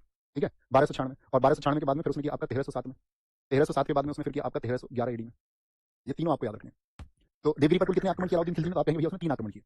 पहला उसका स्वयं का, राजा बनने से पहले जब जलालुद्दीन खिलजी की हत्या की, और यहाँ पर उसने एक वादा किया था, जो अगर आपसे कभी पूछा जाए ना कि अलाउद्दीन खिलजी ने दक्षिण भारत के राज्यों पर उसकी मुख्य मंशा क्या थी, मुख्य उद्देश्य क्या था, तो आप याद रखना मुख्य उद्देश्य उसका वहां से रेवेन्यू लेना था, टैक्स लेना था उनसे कि भाई इनको हरा के और यहाँ से जो रेवेन्यू वो हमको आता रहे। तो यहाँ पर 1296 में एक वादा उसे किया गया था एलिचपुर का राजस्व देने का। एलिचपुर जो रियासत थी, भाई हर साल वो एलिचपुर का रियासत देगा। और जब 1305 मालवा अभियान हुआ, उन सबको लगा कि उत्तर भारत के अभियानों में विजय है, तो उन्होंने क्या किया, जो बेटा बताओ मैंने बताया था, यहाँ रामचंद्र देव शासक था, उसके बेटे का नाम मैंने आपको बताया था, कौन कौन बताएगा। शासक था यहाँ पर रामचंद्र देव, रामचंद्र देव। ठीक है, रामचंद्र देव यहाँ पर शासक था और उसका पुत्र का क्या नाम था, सिंघन। सिंघन जो उस समय मराठों से लड़ने गया हुआ था। तो इस सिंघन ने यहाँ पर ये किया कि 1305 और 6 में आपका राजस्व नहीं भेजा, रेवेन्यू नहीं भेजा, और जब रेवेन्यू नहीं भेजा तो 1307 में फिर आपका 1307 में फिर आपका जाकर के यहाँ पर क्या हुआ, उन्होंने बोला कि इसको अटैक करो। और 1307 में यहाँ पर कौन आया था, फिर आपका यहाँ पर आया है और मलिक काफूर। तो दक्षिण विजय के लिए हमेशा याद रखना, मलिक काफूर मैं आपको लिखवा चुका हूँ। फिर 1311 में इसने विद्रोह किया। ठीक है, अब 1307 के यहाँ पर 2 कारण थे। एक तो आपका जो टैक्स था वो नहीं आ रहा था। ठीक है, दूसरा कारण क्या है, मैंने आपको बताया था कि एक रानी थी रणथंभौर की, जिन्होंने किससे शादी कर ली थी? रणथंभौर की रानी थी क्या जिन्होंने शादी कर ली थी? आप कहेंगे नहीं, उन्होंने तो जौहर कर लिया। तो कौन सी रानी थी और कहाँ की रानी थी जिन्होंने अलाउद्दीन खिलजी से शादी कर ली और मल्लिका जहर का टाटा लिया? तो आप कहेंगे वो भैया गुजरात से। गुजरात से कौन था आपका राजा का नाम क्या है? तो आप कहेंगे कर्णदेव। बहुत बढ़िया, कर्णदेव। तो उनकी पत्नी जो है कमला देवी, उसने शादी कर ली। अब कमला देवी की एक बेटी थी, उसका नाम देवल रानी, और वो कुल 6 महीने की बच्ची थी जब अलाउद्दीन खिलजी ने अटैक किया था 1297 में, 1297 में, कितनी 6 महीने की। तो वहां से राजा कर्णदेव, मैंने कहा ना कि उत्तर भारत के ज्यादातर राजा जो है वो मारे गए, लेकिन राजा कर्णदेव नहीं मारा गया था। राजा कर्णदेव तो अपनी जान बचा करके कहाँ गया था? देवगिरी महाराष्ट्र आ गया था। तो इन्होंने उसको शरण दे दी, ठीक है, उसको मतलब एक रिफ्यूजी की तरह वो आया और इन्होंने बोला कि ठीक है तुम यहाँ रह लो, कोई दिक्कत नहीं। और इसका खबर किसको चल गया फिर? अलाउद्दीन खिलजी को। और अलाउद्दीन खिलजी की जो मल्लिका जहां है कमला देवी, वो कहती है मुझको तो अपनी बेटी वापस चाहिए, मुझको कैसे भी करके मेरी बेटी ला के दो। अब उसको मल्लिका जहां बोल रहा है और घरवाली डिमांड कर रही है कुछ, तो तुम समझ ही सकते हो। उसने कहा नहीं, पत्नी को इसको लेके आओ, पत्नी की डिमांड उसकी बच्ची को। लेकिन यहाँ पे संघर्ष हुआ था, पत्नी यूं नहीं मिली, यहाँ पे थोड़ी मूर्खता इसकी रही थी, इसकी सिंगन की, और थोड़ी मूर्खता रही किसकी? आपका राजा कर्णदेव की। अब दरअसल में राजा कर्णदेव जब इनका आपस में प्रस्ताव चला कि भाई आकर के वो आ रहे हैं इस लड़की को लेने, कुंवारी लड़की है, एक काम करो इसकी शादी कर दो राजकुमार सिंघन के साथ में। तो राजा कर्णदेव एकदम से ऊंची जाति का व्यक्ति बन जाता है, कहता है कि नहीं, मेरी जाति तुम्हारी जाति से ऊंची है, ठीक है, जैसा कि आप देखते ही हो अक्सर होता है, आप सब उस बात को समझते हैं कि मेरी जाति तुम्हारी जाति से ऊंची है, मैं तुमसे शादी नहीं करूंगा। और इसके बाद में आकर के फिर अलाउद्दीन खिलजी की सेना यानी कि आपका वो लेके गया मलिक काफूर, और उसकी शादी, देवलगिरी की शादी अलाउद्दीन खिलजी के बेटे खिज्र खान, जिसके नाम पर चित्तौड़ का नाम बदला गया, उससे कराई गई, ठीक है। तो दो कारण हो गए इसका, तो टैक्स ना देने का कारण, टैक्स रोक लिया गया, और एक कमला देवी अपनी बेटी देवल रानी को वापस चाहती थी। ये दो कारण है इसके, मेजर कारण है देवगिरी के, तो याद रखेंगे इसको। दूसरा, तेलंगाना। तेलंगाना, तेलंगाना आज आप जानते हैं इसको पहले वारंगल के नाम से जाना जाता था। और यहाँ पे कौन शासक है? यहाँ पे शासक है Pratap Rudradev second, Pratap Rudradev second, Rudradev second. और ये विजय अभियान जो हुआ है आपका, वो हुआ है 1309 में। ये जबरदस्त अभियान था, मतलब यहाँ पर मतलब बहुत दिनों तक सेना आपस में लड़ती रही, मलिक काफूर यहाँ पर आपका लीडरशिप में था, लेकिन लास्ट में कहते हैं कि प्रताप रुद्रदेव जो है वो हार मान गए, लेकिन मिले नहीं, मलिक काफूर से मिले नहीं, बस अपनी मतलब अपने जो शरीर के आकार की एक सोने की प्रतिमा भेजी, और उसमें कहते हैं सोने की जंजीर पड़ी हुई थी, उसको आदम कद मूर्ति भेजी गई। यहाँ से उसको आपका बहुत सारे घोड़े, बहुत सारे हाथी, बहुत सारा सोना दिया गया, और साथ में सबसे प्रसिद्ध चीज आपने सुना होगा, कोहिनूर। कोहिनूर हीरा दक्षिण भारत में ही था, दरअसल में कोहिनूर हीरा जो है वो गोलकुंडा की खान से निकाला गया था, और वो दक्षिण भारत में वारंगल राजाओं के पास ही होता था। तो अलाउद्दीन खिलजी का जब अटैक हुआ तो वो कोहिनूर हीरा साउथ से नॉर्थ आया। कोहिनूर का नाम सबने सुना है, तुम सब करें, अभी कहाँ पर कोहिनूर बताओ? तो कोहिनूर की भी अपनी जर्नी है इंडियन हिस्ट्री में। कोहिनूर यहाँ से आया आपका अलाउद्दीन खिलजी के पास में, अलाउद्दीन खिलजी के पास रहा तो ये आपका फिर दिल्ली सल्तनत में रहता है। तो समय बड़ा भारी हुआ करता था, हीरे की जो माप होती है वो कैरेट में होती है। तो कहते हैं कि जब कोहिनूर हीरा आपका मिला था शुरुआत में लगभग 800 कैरेट का था, ठीक है, 1 कैरेट बराबर 0.2 ग्राम। लेकिन उसको क्या है, जब हीरे की चमक के लिए उसके जो कैरेट जो है कम कर दिए जाते हैं, अभी तो उसका कैरेट बोलते हैं कि वो लगभग आपका 100 कैरेट के आसपास ही रह गया है, ब्रिटेन की महारानी के पास में। तो वहां से ये रहा इनके पास में। उसके बाद में वो आपका ग्वालियर के राजा के पास था, विक्रमजीत के पास में। तो राजा विक्रमजीत के पास पहुंचा आपका दिल्ली सल्तनत से, और राजा विक्रमजीत से पहुंचा हुमायूं के पास में, हुमायूं के पास से पहुंचा शाहजहां के पास में। शाहजहां ने उसको लगवाया कहां पर? आपका मयूर सिंहासन तख्ते था जब उसने बनाया, तो कोहिनूर। वहां से कौन लूट के ले गया? 1739 में भारत आया नादिर शाह, नादिर शाह लूट के ले गया उसको। नादिर शाह का वंशज था, वहां से गया अहमद शाह अब्दाली के पास में। महाराजा रणजीत सिंह पंजाब के राजा थे, तो उन्होंने वॉर लड़ा था, वहां पर स्थानीय राजा की मदद की, उसके बदले में उसने प्रॉमिस किया था कोहिनूर वापस देने का। तो उस अफगानिस्तान से वापस आया वो पंजाब राजा रणजीत सिंह के पास में। राजा रणजीत सिंह जी के अगर मैं बोलूं जो एंग्लो सिख वॉर हुए तो 1849 में जीत गए अंग्रेज, चलियावाला का वॉर। तो पंजाबी और यानी सिखों से जो युद्ध था उसमें अंग्रेज कामयाब हो गए। वहां पे एक आदमी था डलहौजी, डलहौजी भारत में आप जानते हैं ना गवर्नर था, 1848 से 56 कौन है? डलहौजी है। तो डलहौजी के दिमाग में कोहिनूर का ही था, उसको ये था कि गिफ्ट करना ब्रिटेन की महारानी को। तो राजा रणजीत सिंह जी के बेटे दिलीप के माध्यम से वो महारानी को भेंट किया गया था उस समय, और तब से वो वहीं पर है। उसका अपना इतिहास है। वो कहाँ से गया था? यहीं तेलंगाना से गया था। तो यहाँ से अगर हम बात करें, याद रख लेना, रामचंद्र ने हेल्प की, याद रख लेना, जितने भी दक्षिण अभियान हुए उन सब में हेल्प किसने की थी? रामचंद्र देव ने हेल्प की थी, और अपनी एक बेटी की शादी भी इसने अलाउद्दीन खिलजी से करवाई, मतलब रिश्तेदार बन गया अलाउद्दीन खिलजी का, ये समझो। अगर तीसरी बात करें, यहाँ पर तीसरा अभियान आपका आता है होयसल का। होयसल, इनकी जो कैपिटल हुआ करती थी वो होती थी द्वार समुद्रम, द्वार समुद्रम में। और यहाँ के जो राजा थे उनका नाम है वीर बल्लाल, इनके खिलाफ फिर इसने एक्शन किया। और पूछे उसका जो होयसल या आपका द्वार समुद्रम पर जो अटैक है वो 1310 एडी का है। चौथा जो उसका अटैक है, चौथा अटैक है उसका पांड्य शासकों पर, मतलब इन सब में आपस में फूट थी, पांड्य वंश। और पांड्य शासक भी दो भाई थे, सुंदर पांड्य और वीर पांड्य, उनके बीच में लड़ाई चल रही थी, ठीक है। पांड्य शासक कहाँ पर थे? आपका मदुरै में, तमिलनाडु में, मदुरै। यहाँ पर दो शासक थे आपका, सुंदर पांड्य और वीर पांड्य, सुंदर पांड्य और वीर पांड्य, वीर पांड्य। और इनके खिलाफ अटैक कब किया? 1311 में। हालांकि देखो एक बात याद रख लेना, ये वो शासक हैं जिन्होंने अलाउद्दीन खिलजी की कभी भी अधीनता स्वीकार नहीं किया। अलाउद्दीन खिलजी इनको जीत नहीं पाया था, क्योंकि देखो ये क्या था, आपका जो सुंदर पांड्य है, सुंदर पांड्य ने तो अपने पिता की हत्या कर दी शासन को पाने के लिए, लेकिन ताकतवर था वीर पांड्य, तो वीर पांड्य ने इसको अपने राज्य से भगा दिया। और यही भाग करके सुंदर पांड्य, इसने हेल्प मांगी अलाउद्दीन खिलजी की सेना से। इसने हेल्प किससे मांगी? अलाउद्दीन खिलजी से, अलाउद्दीन खिलजी से। और अलाउद्दीन खिलजी की सेना जो है इसके समर्थन में गई, लेकिन कभी भी वीर पांड्य को नहीं झुका पाई, वीर पांड्य ने मिला नहीं कभी भी, ना उसने एक्सेप्ट किया कि मैं अलाउद्दीन खिलजी के अधीन हूं। तो ये बात याद रख लेना, ठीक है। तो यहाँ पर अलाउद्दीन खिलजी से क्या मलिक काफूर से ही वो हेल्प मांगी गई होगी। और ये यहाँ से जो लूट हुई, लेकिन वो भारत के इतिहास की सबसे बड़ी लूट कही जाती है। कहते हैं कि इसने अलाउद्दीन खिलजी की जो लूट है, इसने जो आपका गजनवी था उसके अभियानों को भी पीछे छोड़ दिया। 20,000 आपका साथी यहाँ से घोड़े, 96,000 मन सोना, और 612 हाथी, 612 हाथी ये यहाँ से प्राप्त किए थे उन्होंने पांड्य शासकों से। तो कहने का मतलब है दक्षिण भारत पर उसके जो अभियान थे उन्होंने उसको थोड़ा समृद्ध बनाया, और दक्षिण भारत की लूट से उसने दिल्ली का शासन चलाया। मतलब यहाँ के नजदीकी लोगों को लूटा, नॉर्थ इंडिया के, उन पर बहुत तरह के टैक्सेस लगाए, जैसे कल हम आपको बताएंगे कि उसने 3 तरह के टैक्सेस लगाए। कल मैं इसलिए कह रहा हूँ क्योंकि अगर हम आज बहुत कवर भी करें तब भी शायद हम इसको कवर नहीं कर पाएंगे, या कर लें पूरा, शायद हो भी जाए, कोई दिक्कत तो नहीं। एक बार आप लोग बताएं, या 2 क्लासेस में बांट लें ताकि ओवर ना हो, क्योंकि मुझे लगता है कि शायद जो है हम उसको आज खत्म नहीं कर पाएंगे, क्योंकि उसकी पॉलिसी जो उसके भी निर्माण कार्य है उसने क्या क्या किया है। एक बात बताओ सब, कल कर लेते हैं सर। ओके ओके ओके, ठीक है, पूरा करा दो सर, ठीक है, चलो पूरा करा देते हैं, ठीक है, कोई दिक्कत नहीं, जितना होगा बता देंगे, नहीं होगा तो फिर अपना आगे के लिए छोड़। ओके ओके ओके, ठीक है, पूरा करा दो सर, ठीक है। चलो पूरा करा देते हैं, ठीक है, कोई दिक्कत नहीं, जितना होगा बता देंगे, नहीं होगा तो फिर अपना आगे के लिए छोड़ देंगे, ओके, फिर कल कर लेंगे। ऐसा तो कुछ है नहीं आज ही खत्म करके आज ही परीक्षा है, आज ही बच जाएगा तो कल कर लेंगे, जितना हो जाएगा उतना कर लेते हैं, ठीक है, डन। लिखो अलाउद्दीन के कार्य, ये तो उसके वजह अभियान हुए क्योंकि कार्य उसके सबसे इंपॉर्टेंट है। अलाउद्दीन के कार्य में हो जाएगा, प्रॉमिस टू यू, ठीक है। मतलब था एकता प्रथा को खत्म कर दिया गया, ही एंडेड द एकता सिस्टम।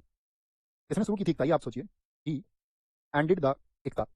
मैंने आपको वहां भी बताया था, इसने अपनी सेना को बहुत प्यार करता था, तो इसने कहा कि भाई हम जो जमीन का टुकड़ा देते हैं, तो इसमें जो देना शुरू किया था, इसने कहा था किसी परिवार में 20 लोग हैं, किसी में 10 लोग हैं, जमीन का टुकड़ा सबको बराबर जाता है, तो इसने कहा मैं जितने भी डिपेंडेंट हैं मेरे एक सैनिक पर, उन सबको उसी हिसाब से वेतन दूंगा, ज्यादा डिपेंडेंट है तो ज्यादा वेतन दूंगा, ठीक है, क्योंकि मेरे लिए काम कर रहे हैं। तो इस तरह से उसने एकता प्रथा को खत्म किया। उसके लिए क्या किया उसने, उसने याद रख लेना आपका दूसरा काम है उसका बाजार नियंत्रण प्रणाली को बोलते हैं market control system.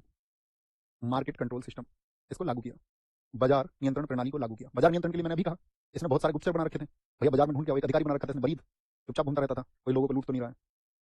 3 years, 3 cities, for an experience like you've never had before. You want it all. Going to एक अधिकारी बना रखा था सहनाई मंडी, और इतना खतरनाक तरीके से कंट्रोल किया इसने अपने यहाँ पर, बोला कि भाई महंगी चीज तो आएगी नहीं कोई भी, रेशम के कपड़े पहनेगा कोई तो सहनाई मंडी से पहले उसको परमिशन लेनी पड़ेगी, कुछ महंगा होगा ही नहीं यहाँ पर, क्योंकि मैंने बताया ना सबने कहा कि अगर तुम नगद वेतन दोगे तो बहुत जल्दी 5-6 साल में खाली हो जाएगा राजकोष। तो उसने कहा काम करते हैं, चीजों को वेतन जो है वो स्थायी कर देते हैं, चीजों की जो कीमतें हैं उनको स्थायी कर देते हैं। तो बाजार को उसने कंट्रोल किया, ठीक है, कालाबाजारी को उसने बंद किया, मुनाफाखोरी को उसने बंद किया, आपका जितने भी सटोरी थे या जो लोग स्टॉक करके चीजों को महंगी करते थे उन सबको उसने बंद कर दिया, और उन लोगों को चुनवा करके दंड दिया उसने। कहते हैं इसके समय पर जो है व्यापारी सबसे ज्यादा दुखाल थे, ठीक है। Market control. तीसरा इसका आपका क्या बोलेंगे, सार्वजनिक वितरण प्रणाली। जैसे आज भी होता है सार्वजनिक वितरण, गेहूं और अनाज बांटे जाते हैं सरकार के द्वारा, नहीं चावल गेहूं, पहले मिट्टी का तेल भी बांटा जाता था, इसको बोलते हैं पब्लिक डिस्ट्रीब्यूशन सिस्टम। किसने शुरू किया था अपनी जनता के लिए, पीडीएस बोलते हैं इसको, पीडीएस प्रणाली, पब्लिक डिस्ट्रीब्यूशन सिस्टम, ये अलाउद्दीन ने अपने लोगों के लिए किया। चौथा इसका आता है आपका घोड़ा दागने की प्रथा। घोड़ा दागने की प्रथा, सॉरी, घोड़ा दागने की प्रथा, यानी इसने घोड़ों की मार्किंग शुरू कराई, ठीक है, horse marking system, horse marking system. अब घोड़ा दागने की प्रथा क्यों चला रहा है, क्योंकि आपको पता ही है कि भाई बहुत जगह युद्ध में से आपका घोड़े लाए जाते थे, तो एक घोड़े की क्वालिटी देख लेता था, एक कहता था खच्चर जैसे जो है ना, जो खच्चर जैसे इनको तो लगाओ आपका सवारी ढूंढने में, लेकिन जो युद्ध के लायक घोड़ा है वो युद्ध में इस्तेमाल होना चाहिए, उसको एक सवारी की तरह इस्तेमाल नहीं करोगे। अभी पता चले अच्छा घोड़ा आपका आपने लगा दिया और 10 हल्की हुआ भारी 10 रुपए सवारी, तो फिर तो दिक्कत हो जाएगी, वो घोड़े कमजोर हो जाएंगे, युद्ध में अगर जरूरत पड़ेगी तो परफॉर्मेंस नहीं दे पाएंगे। तो उसने घोड़ों को मार्क करना शुरू कर दिया ताकि अच्छी नस्ल के घोड़ों को बार बार काउंट ना करना पड़े, तो मार्क करते थे। मार्क समझते हैं ना, आज भी भारत में अंधविश्वास के तौर पर चलता है, हम कई बार अपने घर में जो भैंसा होता है, कटरा होता है छोटा, उसको मार्क करके छोड़ देते हैं, कई बार लोग बछड़े को गर्म कटोरी लगा करके छोड़ देते हैं, एक अंधविश्वास के तहत। एक हिंदी में आता है ना एक मुहावरा, दाग कर छोड़ा हुआ, अनेक शब्द मुहावरा नहीं, अनेक शब्दों के लिए एक शब्द, अंकिल बोलते हैं, अंकिल, अंकिल पशु कहते हैं उसको, अंकिल पशु, ठीक है। तो ऐसे घोड़े को दाग करता था, घोड़े को मार्क करता था कि भैया वो आपका युद्ध के लिए इसको सवारी ढोने में इस्तेमाल कोई नहीं करे, और कड़ाई से लागू किया गया था, कड़ाई से। उसने क्या किया, सैनिकों का हुलिया, हुलिया लिखवाया, हुलिया लिखवाया, टू राइट हुलिया, सैनिकों का हुलिया। आप भी आज भर्ती होंगे तो आपका क्या लिखा जाएगा, जैसे मेरे इधर मोल लिख दिया जाएगा, ये मोल on the right side of neck, गर्दन के दाहिनी तरफ एक मोल है, एक नसा है, ऐसे कुछ भी कहीं भी बोल देंगे, जैसे आपको बोल देगा cut on the black mark on the right left, यहाँ black mark on the left eye, ऐसे बोल देंगे right cut on the right, आपका क्या बोले, cut on the right side of eyebrow, या कुछ भी लिख देगा, मतलब आपका जहाँ कहीं भी आपका निशान है उसको लिख देगा, तो हुलिया लिखवाया उसने। और अगली बात क्या बोलेंगे उसने, 3 प्रमुख कर लगाए, 3 प्रमुख कर, टैक्स तो बहुत सारे लगाए थे उसने, लेकिन 3 प्रमुख कर लगाए उसने। ही इम्पोज्ड 3 मेन टैक्सेस, ही इम्पोज्ड 3 मेन टैक्सेस, कर तो और भी थे इसके समय पर, ठीक है। और कौन कौन से करें इसके, एक तो खराज, मैंने कहा था चौधरी और मुकदमों पर इसने कितना टैक्स लगा दिया था, खराज, खराज होता था आपका भू राजस्व, भू राजस्व यानी कि लैंड रेवेन्यू होता था, और ये कर दिया उसने 1/2, 1/2 का मतलब कितना हो गया, 50%, इतना देना तय ही तय कर दिया। खराज इसको बोलते लैंड रेवेन्यू, लैंड रेवेन्यू कितना था, 1/2। एक था खुम्स, खुम्स सेना को मोटिवेशन देने के लिए होता था, जितना लूटोगे उसका 80% सेना को मिलेगा, 20% सुल्तान को चला जाएगा। खुम्स, खुम्स, खुम्स कितना होता था, खुम्स इसने बोल दिया आपका जो लूट का धन होता था, लूट का धन, इसने उसको रिवर्स कर दिया, इसने उसको कर दिया 4/5, यानी 80% आप खुद के पास रखेगा, ठीक है। पहले सेना का मोटिवेशन होता था। तीसरा उसने रखा जजिया, ये लगता ही था जजिया, इस पर लगता था जजिया, बताओ आपका नॉन मुस्लिम्स पर, जो मुसलमान नहीं थे। एक कुछ इसने नए टैक्स भी लगाए थे, उनको भी कहीं किनारे पे लिखना, नए टैक्स, ये आपका जो आज हाउस टैक्स सरकार लेती है, इसी के समय से इसने लगाया था मकान कर, हाउस टैक्स, और दूसरा मकान कर के अलावा इसने कर लगाया था आपका चराई कर, यानी कि चराई टैक्स। चराई टैक्स लेता था जिनके पास पशु ज्यादा थे, यानी इसने लिस्ट बना रखी थी, जिसके पास 2 बैल है तो वो कहीं भी आपका चराते हैं तो उनको टैक्स नहीं देना है, 2 बकरियां नहीं देना, 2 भैंस नहीं देना, 2 गाय नहीं देना, लेकिन इससे ज्यादा किसी के पास है तो फिर उसके लिए टैक्स है, यानी जिनके पास ज्यादा पशु थे उनके लिए टैक्स लेता था कि भाई आप चराएंगे तो टैक्स देना होगा। कोई दिक्कत, कोई परेशानी, कोई दिक्कत, कोई परेशानी, सर आप विस्तार से पढ़ाइए प्लीज भैया। अच्छा भाई यार, फिर तो आपको कहीं और पढ़ना होगा दोस्त, इससे ज्यादा विस्तार तो नहीं हो सकता कुछ। देखो इससे ज्यादा विस्तार तो तभी हो सकता है कि मैं आपको उत्तर प्रदेश का इतिहास बताऊं अलग से, स्पेसिफिक एक स्टेट का इतिहास पढ़ाना हो तब विशेष लगेगा। जब हम संपूर्ण भारत के इतिहास की बात करते हैं इससे ज्यादा विस्तार कुछ हो नहीं सकता दोस्त। फिर आपको जो है मेरे मित्र, मेरे साथी, अन्य किन्हीं साथी का चुनाव करना होगा तो संपूर्ण भारत के इतिहास को पूरी तरह से बताएं, क्योंकि स्टेट में तो बताया जा सकता है बहुत विस्तार से, लेकिन संपूर्ण भारत में इससे ज्यादा विस्तार कुछ हो नहीं सकता, ठीक है। तो दिक्कत, तो 3 प्रमुख कर लगाए उसमें, कौन से, खराज ये क्या होता था, भूमि पर कर होता था, खुम्स ये लूट का होता था, जजिया तो हम पहले ही इस पर जिक्र कर चुके हैं, तो पहली बात होगी, ठीक है, ये बात याद रख लेना। आगे आगे अलाउद्दीन के कार्यों में जब उसने एकता को खत्म कर दिया, तो एकता खत्म करके उसने क्या शुरू किया था, नगद वेतन देना अपने सैनिकों को, नगद वेतन देना, ठीक है, ये याद रखना। इसने नगद वेतन को शुरू किया। बलबन क्या इसमें सफल हो पाया था, नगद वेतन को शुरू किया, नगद वेतन को। मैंने आपको बताया था प्रयास तो बलबन ने भी किया था, ठीक है कि भाई जो एकता काम की नहीं उनको वापस ले लो, लेकिन बलबन क्या है आपका उसमें सफल नहीं हो पाया था, क्योंकि वो सब लोग इकट्ठे होकर कहाँ पहुंच गए थे, बलबन के दोस्त के पास पहुंच गए थे, कोतवाल फखरुद्दीन के पास। उसने मना कर दिया था बलबन से, तो वो तो नहीं कर पाया था। लेकिन अलाउद्दीन तो जो है आपका उसको निरंकुश शासक था, सीधे दंड देता था इस बात के लिए, तो उसने इस बात को कामयाबी कर ली। याद रख लेंगे। भूमि माप बिस्वा की शुरुआत की, भूमि माप, मैंने कहा ना जमीनों को इसने मपवाना शुरू किया, भूमि माप बिस्वा की शुरुआत की, बिस्वा में जो भूमि नपती है, ठीक है। Started the practice of measuring lands in Biswa, Biswansi आपने अगर सुने हो तो। सिक्कों पर इसने तारीख लिखने की शुरुआत की। अच्छा, सिक्कों पर टकसाल का नाम मैंने आपको बताया था किसने शुरू कराया था, जो मिंट का नाम लिखता था सिक्कों पर, वो कौन था? सर एक बीघे में कितने बिस्वा होते हैं? देखो सब जगह अलग है, हमारे यहाँ पर 20 होते हैं, ठीक है, 20 बिस्वा होते हैं, बिस्वांसी बोलते हैं उसको। और बिसे की अगर हम बात करें तो हमारे यहाँ पर लगभग 7 होता है, उसका नाम ही आता है बिस्वांसी, 20 उसमें नाम इसीलिए आता है ना। सिक्कों पर तारीख, भाई किस तारीख को ये जो कॉइन है आपका इशू है, तारीख लिखना शुरू इसी नहीं कराया था। Started the practice of writing date on coins, सिक्कों पर इसने नाम लिखना शुरू करवाया। इसने क्या काम किया, मैंने कहा कि सभी वस्तुओं की कीमत निर्धारित की, कीमत निर्धारित की, he fixed the price of all आवश्यक वस्तुओं की, ठीक है, ऑल एसेंशियल गुड्स, सभी वस्तुओं की। याद रखना, इसकी नियंत्रण प्रणाली, जो इसने बाजार पर ये नियंत्रण रखा कीमत निर्धारित करने के लिए, इसकी नियंत्रण प्रणाली की जानकारी का जिक्र तारीख ए फिरोजशाही, तारीख ए फिरोजशाही बुक किसने लिखी है, राइटर बताओ, कितने लोग जानते हैं, बहुत चर्चित बुक है। तारीख ए फिरोजशाही, बर्नी, जियाउद्दीन बर्नी नाम है इसका। नियंत्रण प्रणाली का जिक्र में मिलता है, ये जो सब हम बात कर रहे हैं कहाँ पर जिक्र मिलता है, याद रख लेना। Detailed information of market control policy या मार्केट कंट्रोल सिस्टम, पॉलिसी और सिस्टम इज अवेलेबल इन तारीख ए फिरोजशाही, रिटन बाई बर्नी, जियाउद्दीन बर्नी। कहने का मतलब है देखो, अलाउद्दीन ने जो शासन लागू किया वो एकदम से कानून का शासन था, उसके बीच में कोई नहीं आ सकता था, ना कोई मुल्ला, ना कोई मौलवी, ना कोई उलेमा, ठीक है, ना कोई हिंदू राजा। उसके लिए तो ये था कि सिर्फ ये मेरा कानून है और इसका पालन होना चाहिए। क्योंकि देखो मैंने कहा कि उसने जब स्थायी सेना रखी तो सीधी सी बात है, स्थायी सेना रखेगा तो बहुत सारा पैसा चाहिए, और पैसा चाहिए तो उसने कहा एक काम करते हैं, पैसा कम ही देंगे सेना को, चीजों को होल्ड कर देते हैं, चीजों को सस्ती कर देते हैं। और उसने जबरन दिल्ली के आसपास के इलाके में कभी महंगाई नहीं बढ़ने दी 20 साल में, और भारत का खून चूस लिया उसने, और भारत में गड़बड़ी पैदा हो गई, लेकिन दिल्ली के आसपास में जो है उसने नहीं बढ़ने दिया। जैसे एक सैनिक को वो सैलरी देता था 78 टन का चांदी का हुआ करता था, 78 टन का देता था वो अपने सैनिक को। और अगर सैनिक इसके जो घुड़सवार था, पैदल सैनिक को मिलता था 78 टन का, जो घुड़सवार था उसको कितना देता था, 78 मल्टीप्लाई बाई 2, 156 टन का घुड़सवार। अगर घोड़ा चलाना तुम जानते हो, तलवार चला सकते हो तो 156 टन का मिलेंगे।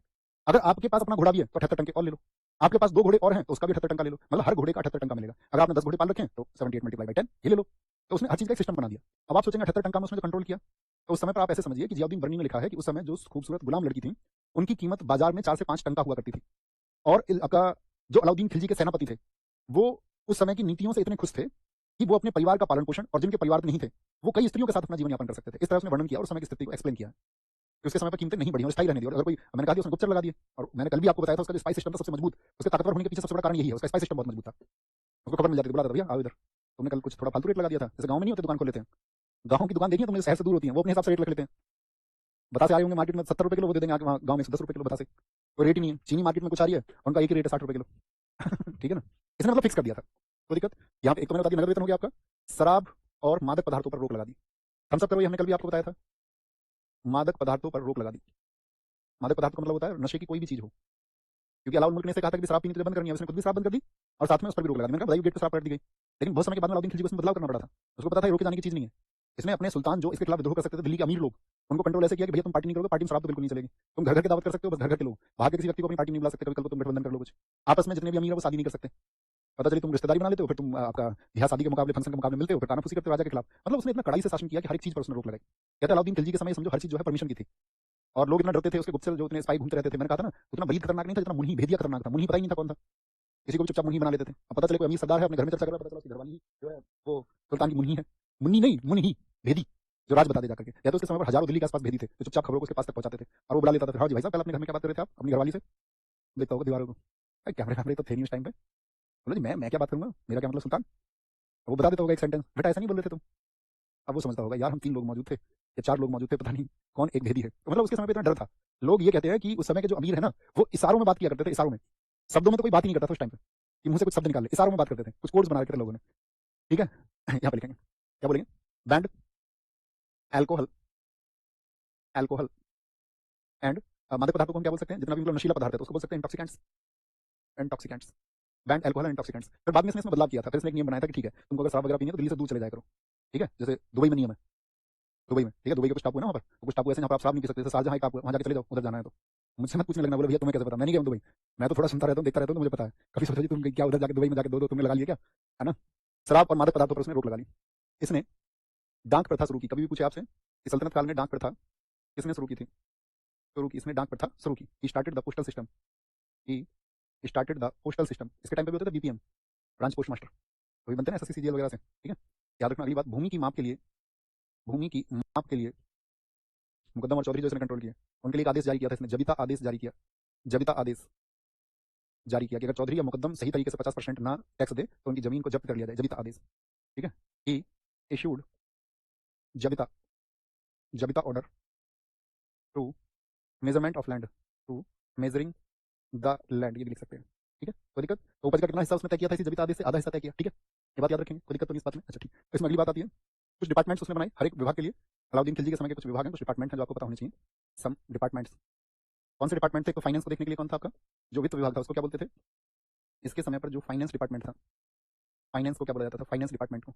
सल्तनत काल में भी यही नाम रहा फिर इसका, दीवान ए विजारत। दीवान का मतलब ही है आपका विभाग, डिपार्टमेंट, विजारत का विभाग, क्या बोलोगे, दीवान ए विजारत, ये वित्त विभाग था। एक बनाया उसने, आर्मी को, इतनी बड़ी सेना थी उसके पास 5 लाख की, मैंने कहा, इसको बोलते थे आपका मिलिट्री डिपार्टमेंट, मिलिट्री डिपार्टमेंट, और इसका नाम दिया गया दीवान ए आरिज, दीवान ए आरिज। गलबन के टाइम से भी था, आपको पता ही होगा इसका। एक उसने विदेशों में, क्योंकि विदेश विभाग बनाया, जैसे कि आज विदेशों में संबंध के लिए बोलते हैं ना, आपका जो कौन सी मिनिस्ट्री होती है, फॉरेन, विदेश, तो इसको बोलते थे आपका क्या, विदेश विभाग को, तो फॉरेन मिनिस्ट्री, फॉरेन डिपार्टमेंट एक बनाया, उसको बोलते थे दीवान ए रसालत, दीवान ए रसालत। एक विभाग उसने बनाया किसके लिए, बाजार नियंत्रण के लिए, बाजार, बाजार नियंत्रण विभाग बनाया। मार्केट कंट्रोल डिपार्टमेंट, भाई कोई पैसे तो कीमत तो नहीं बढ़ा देगा, मार्केट कंट्रोल डिपार्टमेंट, इसको बोला गया दीवान ए रियासत, दीवान ए रियासत। अब यहाँ पर 2 क्वेश्चन बनते हैं, दीवान ए रियासत में 2 क्वेश्चन पूछे गए हैं एसएससी द्वारा ही, कि जो उसका विभाग था बाजार नियंत्रण का, इसमें उसने कपड़ा विभाग को अलग से कर दिया था। तो जो इसके समय पर आपका जो क्लोथ, 2 प्रश्न पूछे गए हैं, ये आपको उनका मतलब बताया जाता था फाइनेंस डिपार्टमेंट का, उसको क्या बोलते थे, इसके समय पर जो फाइनेंस डिपार्टमेंट था, फाइनेंस को क्या बोला जाता था, फाइनेंस डिपार्टमेंट को। सल्तनत काल में भी यही नाम रहा फिर इसका, दीवान ए विजारत। दीवान का मतलब ही है आपका विभाग, डिपार्टमेंट, विजारत का विभाग, क्या बोलोगे, दीवान ए विजारत, ये वित्त विभाग था। एक बनाया उसने आर्मी को, इतनी बड़ी सेना थी उसके पास 5 लाख की, मैंने कहा, इसको बोलते थे आपका मिलिट्री डिपार्टमेंट, मिलिट्री डिपार्टमेंट, और इसका नाम दिया गया दीवान ए आरिज, दीवान ए आरिज। बलबन के टाइम से भी था, आपको पता ही होगा इसका। एक उसने विदेशों में, क्योंकि विदेश विभाग बनाया, जैसे कि आज विदेशों में संबंध के लिए बोलते हैं ना, आपका जो कौन सी मिनिस्ट्री होती है, फॉरेन, विदेश, तो इसको बोलते थे आपका क्या, विदेश विभाग को, तो फॉरेन मिनिस्ट्री, फॉरेन डिपार्टमेंट एक बनाया, उसको बोलते थे दीवान ए रसालत, दीवान ए रसालत। आपको पता ही होगा इसका। एक उसने विदेशों में, क्योंकि विदेश विभाग बनाया, जैसे कि आज विदेशों में संबंध के लिए बोलते हैं ना, आपका जो कौन सी मिनिस्ट्री होती है, फॉरेन, विदेश, तो इसको बोलते थे आपका क्या, विदेश विभाग को, तो फॉरेन मिनिस्ट्री, फॉरेन डिपार्टमेंट एक बनाया, उसको बोलते थे दीवान ए रसालत, दीवान ए रसालत। एक विभाग उसने बनाया किसके लिए, बाजार नियंत्रण के लिए, बाजार, बाजार नियंत्रण विभाग बनाया। मार्केट कंट्रोल डिपार्टमेंट, भाई कोई पैसे तो कीमत तो नहीं बढ़ा देगा, मार्केट कंट्रोल डिपार्टमेंट, इसको बोला गया दीवान ए रियासत, दीवान ए रियासत। अब यहाँ पर 2 क्वेश्चन बनते हैं, दीवान ए रियासत में 2 प्रश्न पूछे गए हैं एसएससी द्वारा ही, कि जो उसका विभाग था बाजार नियंत्रण का, इसमें उसने कपड़ा विभाग को अलग से कर दिया था। तो जो इसके समय पर आपका जो क्लोथ्स के लिए, कपड़े कहाँ पर कौन रेशम पहनेगा कौन नहीं पहनेगा, बिकना नहीं चाहिए बाजारों में, महंगी चीजें नहीं आनी चाहिए बाजारों में, बाहर से कोई व्यापारी ला करके ज्यादा कीमत तो नहीं लेता है, तो जो क्लोथ डिपार्टमेंट था उसको बोला जाता था सराय अदल, सराय अदल, ठीक है। ये बात याद रखेंगे, एक तो क्या, सराय उदल, सॉरी, सराय अदल, सराय उदल, ठीक है। कपड़ा विभाग हो गया एक तो इनका। और हाँ, यहाँ पर एक चीज और थी आपका, देखो मैंने कहा था आपको, इसने कीमतों को बना के रखा, ये स्टेटमेंट क्लियर है, इसमें तो कोई दिक्कत ही नहीं है। लेकिन जैसे ही अलाउद्दीन खिलजी की डेथ हुई, तो एकदम से जो उसने कंट्रोल बना के रखा था, क्योंकि बहुत लोग उसके शासन से परेशान थे, तो एकदम से कोलैप्स हो गया, एकदम से ढेर हो गया। तो एक क्वेश्चन पूछा गया है, बहुत इंपॉर्टेंट क्वेश्चन पूछा जाता है, कि अलाउद्दीन खिलजी के बाद में उसका जो नियंत्रण था, बाजार पर नियंत्रण या मूल्यों पर नियंत्रण, वो एकदम से ढेर हो गया। इसके लिए एक राइटर फेमस है जिन्होंने लिखा है, शेख मुबारक, इसको हम देखेंगे, यहाँ पर लिखना कहीं किनारे पे, अलाउद्दीन खिलजी के बाद बाद कीमतें एकदम से बढ़ी, कीमतें एकदम से बढ़ी, क्या गया, एक हाइक आ गया किसमें, प्राइजेस में एकदम से बढ़ी, जिसका जिक्र, जिसका जिक्र शेख मुबारक, एक इतिहासकार है, शेख मुबारक ने किया है, शेख मुबारक ने किया है। लिखते हो ना आप सारी चीजों को, जब मैं आपको लिखवाता हूँ तो नोट किया करो। सर इसने तो बहुत काम किया था, हाँ, इसलिए तो इतिहासकार इसको बोलते हैं कि भैया अकबर को जो संज्ञा दे रहे हैं उसी महान होने के करीब में था आपका अलाउद्दीन खिलजी भी, लेकिन उसकी क्रूरता ने उसको महान नहीं बनने दिया, क्योंकि वो क्रूर शासक बहुत था, ठीक है। बहुत बढ़िया, very good very good very good. आगे आएंगे, बाजार नियंत्रण में और चीज आएंगी उसकी, याद रखना। मंडियों के प्रमुख को, जो मार्केट होती थी जहाँ पर लिखती थी, मंडियों का जो प्रमुख होता था इसके टाइम पे, उसको बोलते थे सहना ए मंडी, और बताओ अलाउद्दीन खिलजी ने सहना ए मंडी किसको बनाया था? सहना ए मंडी, सहना ए मंडी, इसको बोलेंगे हेड ऑफ मार्केट। ये मुख्य आदमी यही होता था, कीमतें सही चल रही है नहीं चल रही, सबसे बड़ा अधिकारी यही था। सहाना ए मंडी, सहाना भी बोलते हैं या सहना, एक ही बात है। मंडी किसको बनाया गया था? तो याद रखना मलिक कबूल को, मलिक कबूल। अलाउद्दीन खिलजी के समय पर सहना ए मंडी का पद किसको मिला था? तो मलिक कबूल को दिया गया था। अगला आएगा आपका मापतोल का अधिकारी, जो देखता था बाजार में कि भैया मेजरमेंट में तो कोई गड़बड़ नहीं है। मापतोल का अधिकारी, मापतोल का अधिकारी, मापतोल के अधिकारी को क्या बोलेंगे? Measurement officer. इसको क्या बोलते थे? मेजरमेंट ऑफिसर को कहा जाता था आपका नाजिर, नाजिर, नाजिर कहते थे उसको, ठीक है। गुप्तचर को क्या बोलते थे इसके समय पे? गुप्तचर जितने भी आपका स्पाई होते थे, स्पाई, स्पाइज वर कॉल्ड बरीद, बरीद। गुप्तचरों को बोलते थे क्या? बरीद, बरीद कहते थे। और जितने भी भेदी होते थे, ये भी मतलब स्पाई ही थे। भेदियों को क्या कहता था? तो भेदियों को कहा जाता था मुनियों। खतरनाक कौन थे? बरीद या मुनियों? बरीद तो स्पष्ट थे, बरीद तो आपको भैया इनको तो सबको पता ही था, ये तो अधिकारी था, सीधा सर्वेक्षण करता था, जैसे आज फूड इंस्पेक्टर जाकर देखता है खाने की क्वालिटी क्या है, ठीक है। तो दिक्कत ऊपर लिखा, किसी ने पूछा है? बहुत शानदार भैया। हर डिपार्टमेंट के बाद में ई क्यों लगा हुआ है? ए का मतलब है का। अब लिख लेना यहाँ पे अलाउद्दीन की डेथ, अलाउद्दीन खिलजी की डेथ। पागल हो गया था लास्ट टाइम पे, अपने याद रख लेना, खुद को ही काटने लग गया था। अब आपको इसको कुत्ता काटने वाला रोग हो गया था क्या? नहीं, परेशान हो गया था क्योंकि इसके खिलाफ बहुत विद्रोह होने लगे थे। और इसको एक रोग हो गया था आपका एसिटिक, जिसको बोलते हैं जलोदर, पेट का रोग होता है जलोदर, एसाइटिस। जलोदर की वजह से, जलोदर की वजह से इसकी डेथ हो गई। तो दिक्कत अलाउद्दीन खिलजी की मौत। अच्छा, इसका सबसे करीबी आदमी कौन था इसके अंतिम समय में? वो आपको अपने हमेशा माइंड में रखना, मलिक काफूर।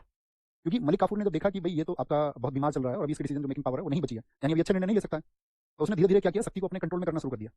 जैसे जो आपका पत्नी थी इसकी अलाउद्दीन खिलजी की, वो उसका विरोधी बनी, उन्होंने एक संघ बनाया और अपने बेटों को उसने इधर उधर भेज दिया, लेकिन इसने कैद करवाया सबको आपका मलिक काफूर ने। और मलिक काफूर ने जैसे कि उसका एक बेटा था, उसको आपको मुबारक, उसको कैद करवा दिया ग्वालियर के किले में, और उसकी पत्नी इन सबको दिल्ली के किले में कैद करवा लिया। गद्दी पे खुद बैठ गया था मलिक काफूर। कहते हैं मलिक काफूर इसके एक बेटे के संरक्षण में गुप्तचर ए मंडी मार्केट, जो ये मार्केट शेख मुबारक ने किया है, किया है। लिखते हो ना आप सारी चीज़ों को, जब मैं आपको लिखवाता हूँ तो नोट किया करो। सर इसने तो बहुत काम किया था, हाँ, इसलिए तो इतिहासकार इसको बोलते हैं कि भैया अकबर को जो संज्ञा दे रहे हैं उसी महान होने के करीब में था आपका अलाउद्दीन खिलजी भी, लेकिन उसकी क्रूरता ने उसको महान नहीं बनने दिया, क्योंकि वो क्रूर शासक बहुत था, ठीक है। बहुत बढ़िया, very good very good very good. आगे आएंगे, बाजार नियंत्रण में और चीज़ आएंगी उसकी, याद रखना। मंडियों के प्रमुख को, जो ये मार्केट होती थी जहाँ पर लिखती थी, मंडियों का जो प्रमुख होता था इसके टाइम पे, उसको बोलते थे सहना ए मंडी। और बताओ अलाउद्दीन खिलजी ने सहना ए मंडी किसको बनाया था? सहना ए मंडी, सहना ए मंडी, इसको बोलेंगे हेड ऑफ मार्केट। ये मुख्य आदमी यही होता था, कीमतें सही चल रही है नहीं चल रही, सबसे बड़ा अधिकारी यही था। सहाना ए मंडी, सहाना भी बोलते हैं या सहना, एक ही बात है। मंडी किसको बनाया गया था? तो याद रखना मलिक कबूल को, मलिक कबूल। अलाउद्दीन खिलजी के समय पर सहना ए मंडी का पद किसको मिला था? तो मलिक कबूल को दिया गया था। अगला आएगा आपका मापतोल का अधिकारी, जो देखता था बाजार में कि भैया मेजरमेंट में तो कोई गड़बड़ नहीं है। मापतोल का अधिकारी, मापतोल का अधिकारी, मापतोल के अधिकारी को क्या बोलेंगे? Measurement officer. इसको क्या बोलते थे? मेजरमेंट ऑफिसर को कहा जाता था आपका नाजिर, नाजिर, नाजिर कहते थे उसको, ठीक है। गुप्तचर को क्या बोलते थे इसके समय पे? गुप्तचर जितने भी आपका स्पाई होते थे, स्पाई, स्पाइज वर कॉल्ड बरीद, बरीद। गुप्तचरों को बोलते थे क्या? बरीद, बरीद कहते थे। और जितने भी भेदी होते थे, ये भी मतलब स्पाई ही थे। था मातुल का पद किसको मिला था? मंडी किसको बनाया? कीमतें सही चल रही है नहीं चल रही, उसको बोलते थे सहना ए मंडी। और बताओ अलाउद्दीन खिलजी ने सहना ए मंडी किसको बनाया था? सहना ए मंडी, सहना ए मंडी, इसको बोलेंगे हेड ऑफ मार्केट। ये मुख्य आदमी यही होता था, कीमतें सही चल रही है नहीं चल रही, सबसे बड़ा अधिकारी यही था। सहाना ए मंडी, सहाना भी बोलते हैं या सहना, एक ही बात है। मंडी किसको बनाया गया था? तो याद रखना मलिक कबूल को, मलिक कबूल। अलाउद्दीन खिलजी के समय पर सहना ए मंडी का पद किसको मिला था? तो मलिक कबूल को दिया गया था। अगला आएगा आपका मापतोल का अधिकारी, जो देखता था बाजार में कि भैया मेजरमेंट में तो कोई गड़बड़ नहीं है। मापतोल का अधिकारी, मापतोल का अधिकारी, मापतोल के अधिकारी को क्या बोलेंगे? Measurement officer. इसको क्या बोलते थे? मेजरमेंट ऑफिसर को कहा जाता था आपका नाजिर, नाजिर, नाजिर कहते थे उसको, ठीक है। गुप्तचर को क्या बोलते थे इसके समय पे? गुप्तचर जितने भी आपका स्पाई होते थे, स्पाई, स्पाइज वर कॉल्ड बरीद, बरीद। गुप्तचरों को बोलते थे क्या? बरीद, बरीद कहते थे। और जितने भी भेदी होते थे, ये भी मतलब स्पाई ही थे।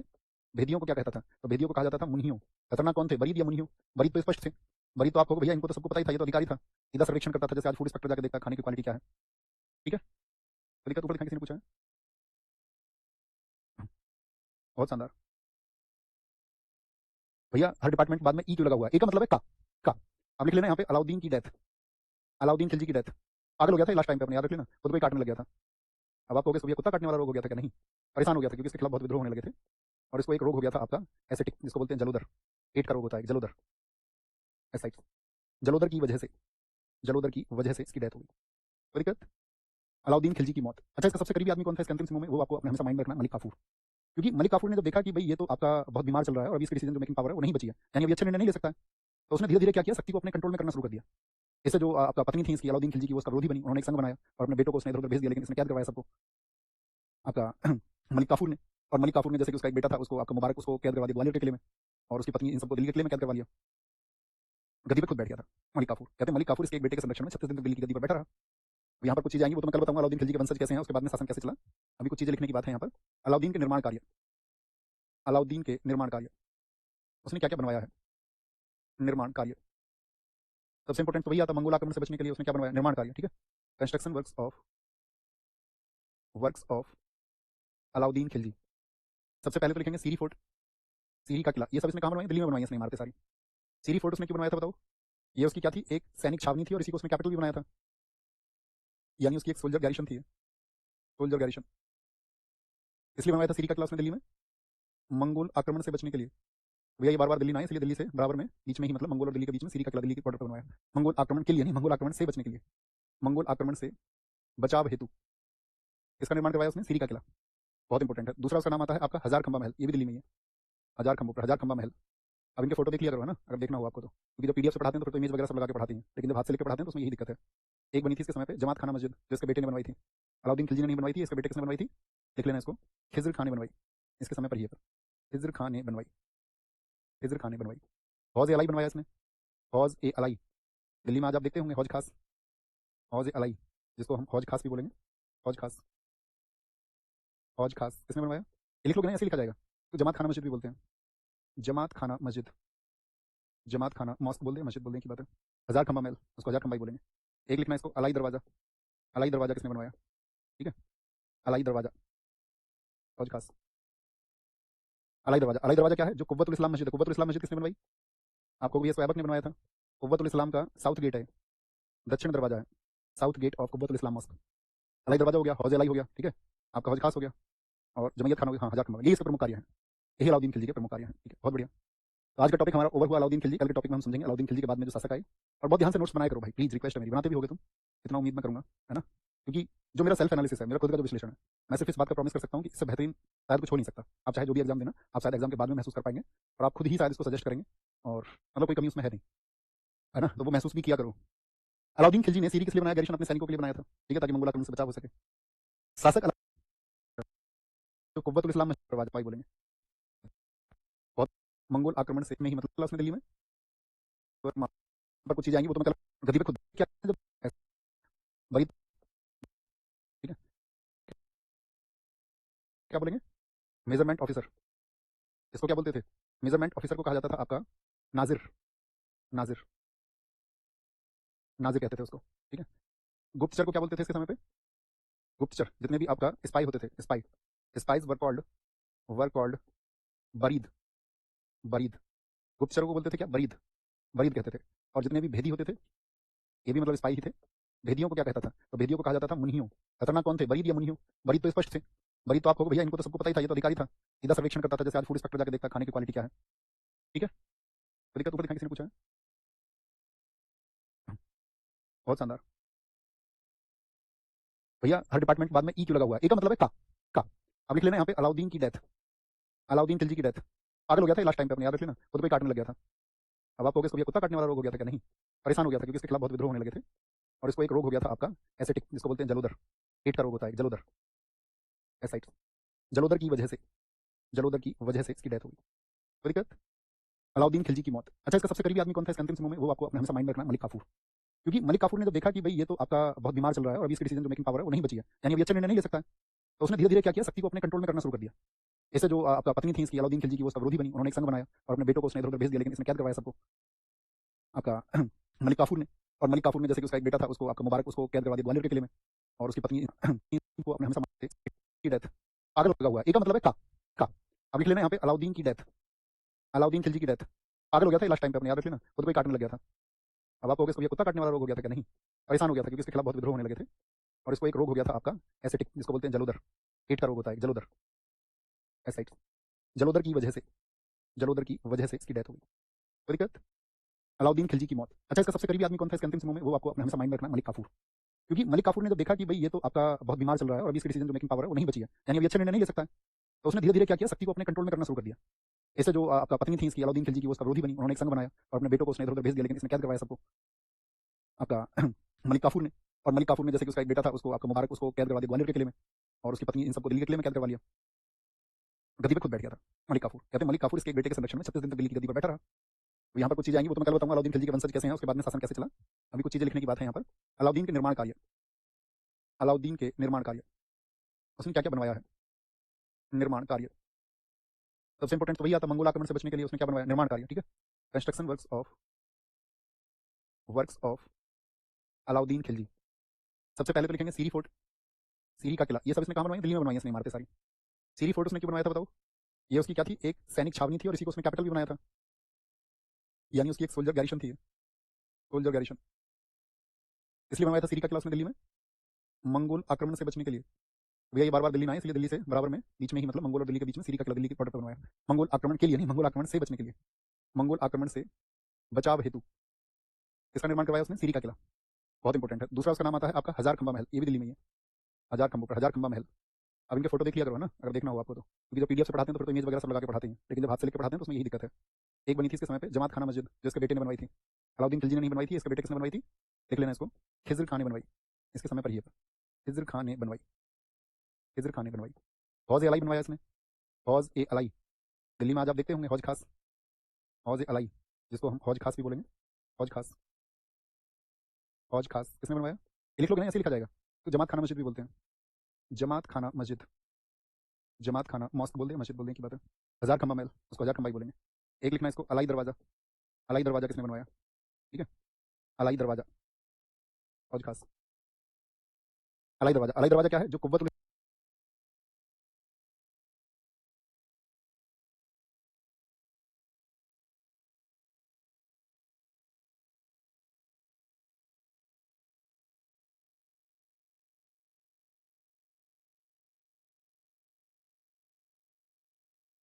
इस्लाम मस्जिद है, कुव्वतुल इस्लाम मस्जिद किसने बनवाई, आपको भी ऐसा ने बनवाया था। कुव्वतुल इस्लाम का साउथ गेट है, दक्षिण दरवाजा है, साउथ गेट, और आपको जमात खाना मस्जिद, क्योंकि जो पीडीएफ से ये भी दिल्ली में ही है, इसका निर्माण करवाया उसने, सीरी का किला, बहुत इंपॉर्टेंट है। दूसरा उसका नाम आता है आपका हजार खंबा महल, ये भी दिल्ली में ही है, हजार खंबों पर हजार खंबा महल। अब इनके फोटो देख लिया करो ना, अगर देखना हो आपको तो, क्योंकि जब पीडीएफ से पढ़ाते हैं तो फिर तो इमेज वगैरह सब लगा के पढ़ाते हैं, लेकिन जब हाथ से लेकर पढ़ाते हैं तो उसमें यही दिक्कत है। एक बनी थी इसके समय पे जमात खाना मस्जिद, जो इसके बेटे ने बनवाई थी, अलाउद्दीन खिलजी ने नहीं बनवाई थी, इसके बेटे किसने बनवाई थी, लिख लेना इसको, खिजर खान ने बनवाई, इसके समय पर ही है, खिजर खान ने बनवाई, खिजर खान ने बनवाई। हौज ए अलाई बनवाया इसने, हौज ए अलाई, दिल्ली में आज आप देखते होंगे हौज खास, हौज ए अलाई, जिसको हम हौज खास भी बोलेंगे, हौज खास, हौज खास किसने बनवाया, ये लिख लोगे ना, ऐसे लिखा जाएगा, तो जमात खाना मस्जिद भी बोलते हैं, जमात खाना मस्जिद, जमात खाना मॉस्क बोल दें, मस्जिद बोल दें की बात है। हजार खंबा महल, उसको हजार खंबा ही बोलेंगे। एक लिखना इसको अलाई दरवाजा, अलाई दरवाजा किसने बनवाया, ठीक है, अलाई दरवाजा, हौज खास, अलाई दरवाजा, अलाई दरवाजा क्या है, जो कुव्वतुल इस्लाम मस्जिद है, कुव्वतुल इस्लाम मस्जिद किसने बनवाई, आपको भी ने बनवाया था। कुव्वतुल इस्लाम का साउथ गेट है, दक्षिण दरवाजा है, south gate of Quwwatul Islam mosque, Alai Darwaza हो गया, हौज अलाई हो गया, ठीक है।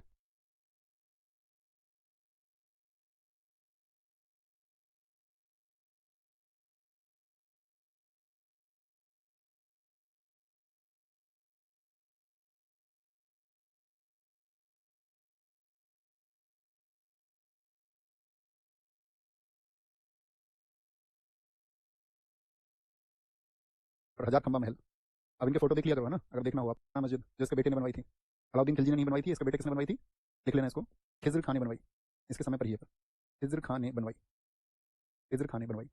हौज ए अलाई बनवाया इसने, हौज ए अलाई, दिल्ली में आज आप देखते होंगे हौज खास, हौज ए अलाई, जिसको हम हौज खास भी बोलेंगे, हौज खास, हौज खास किसने बनवाया, ये लिख लोगे ना, ऐसे लिखा जाएगा, तो जमात खाना मस्जिद भी बोलते हैं, जमात खाना मस्जिद, जमात खाना मॉस्क बोल दें, मस्जिद बोल दें की बात है। हजार खंबा महल, उसको हजार खंबा ही बोलेंगे। एक लिखना इसको अलाई दरवाजा, अलाई दरवाजा किसने बनवाया, ठीक है, अलाई दरवाजा, हौज खास, अलाई दरवाजा, अलाई दरवाजा क्या है, जो कुव्वतुल इस्लाम मस्जिद है, कुव्वतुल इस्लाम मस्जिद किसने बनवाई, आपको भी ने बनवाया था।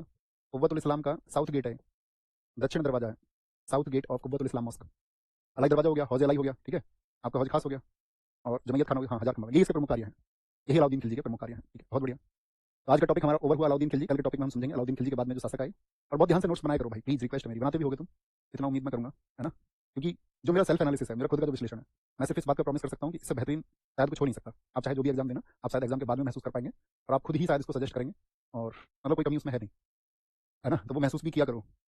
अलाउद्दीन खिलजी ने सीरी किस लिए बनाया? गैरिशन अपने सैनिकों के लिए बनाया था, ठीक है, ताकि मंगोल आक्रमण से बचाव हो सके। शासक अलाउद्दीन खिलजी ने अपने शासनकाल के दौरान कितने प्रकार के टैक्स लगाए थे? कितने टैक्स बोलेंगे? 3 मुख्य टैक्स थे उसके टाइम पे। अलाउद्दीन खिलजी लगाया गया खराज एक किसान की उपज के कितने के बराबर था? खराज कितने परसेंट होता था? 1/2 यानी कि 50% होता था। अलाउद्दीन खिलजी की निम्नलिखित विजयों का कालक्रम अनुसार व्यवस्थित कीजिए, बताएंगे जी।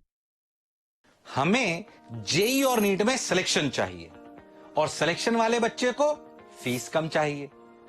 जैसा कि आप जानते हो कि मोशन परसेंटेज सिलेक्शन के लिए जाना जाता है। गुजरात अभियान पहले हुआ है, रणथंभौर पहले हुआ?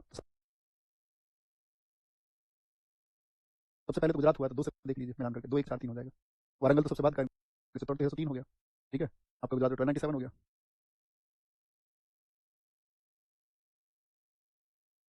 अलाउद्दीन खिलजी के शासनकाल के दौरान कपड़ा बाजार को क्या कहते थे? कपड़ा बाजार सेनाई मंडी बाजार का प्रमुख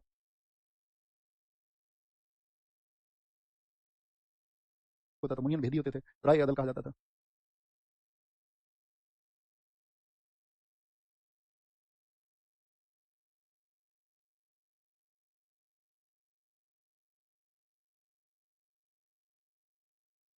सराय अदल, सराय अदल बोलेंगे। निम्नलिखित में से अदल उदल एक ही बात है। कौन अलाउद्दीन खिलजी का गुलाम सेनापति था जो देवगिरी के रामचंद्र के विरुद्ध युद्ध में उसकी सेना का नेतृत्व किया? तो कौन गया दक्षिण में भैया? मलिक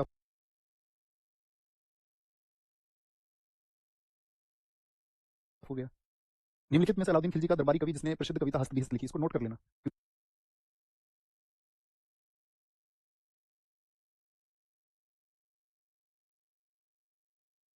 ये क्वेश्चन लेने का मेरा मकसद यही था आज कि कल जब हमने अमीर खुसरो की रचनाएं लिखी तो हमने देखा अमीर खुसरो की ज्यादा रचनाएं हमें महत्वपूर्ण देखते हैं, लेकिन जीडी जैसे एग्जाम में पूछा गया हस्त बिसिहत, ये हमको पता होना चाहिए, ठीक है? इसको नोट कर लेना। हस्त बिसिहत कहां पर लिखेंगे? इसको अमीर खुसरो की रचनाओं में लिखना है, हस्त बिसिहत।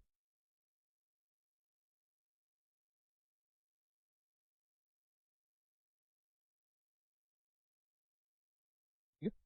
अलाउद्दीन खिलजी की मौत के बाद में उसकी मूल्य नियंत्रण व्यवस्था जो है ध्वस्त हो गई और कुतुबुद्दीन मुबारक खिलजी के शासनकाल में कीमतों में तेजी से बढ़ोतरी हुई। इसके बाद का शासक है कौन सा? इतिहासकार या यात्री मुबारक खिलजी के शासनकाल के दौरान बढ़ती कीमतों का उल्लेख करता है? शेख मुबारक ने वो उल्लेख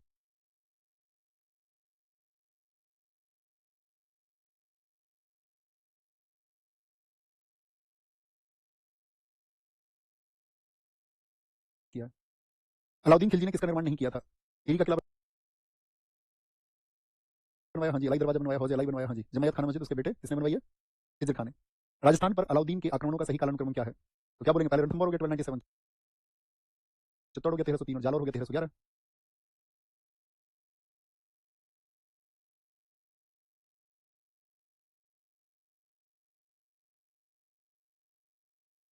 ठीक है, राणा रतन सिंह जी के टाइम पर, रणथंभौर के टाइम पर आपका अमीर चौहान जी के टाइम पर है, और जालौर के टाइम पर है ये आपका जो मैंने बताया हरदेव जी के टाइम पर है। तो क्या बन जाएगा इसमें? 3-2-1 बन जाएगा, 3-2-1। निम्नलिखित में से कौन सा सही सुमेलित है? सातुरकार इल्तुतमिश की पत्नी थी, हाँ जी। सातुरखान का बेटा ही तो गद्दी पे बैठा था जिसने अपने शासन को कंट्रोल कर लिया रजिया से पहले। हमीदा बानो नाम की अलाउद्दीन खिलजी की कोई पत्नी है कि आप कहेंगे नहीं? ये तो भैया मुगल शासन जब पढ़ेंगे तब पढ़ेंगे हमीदा बानो। बाबर की बेटी हुमायूं की बहन है गुलबदन बेगम। इल्तुतमिश रजिया का पिता है।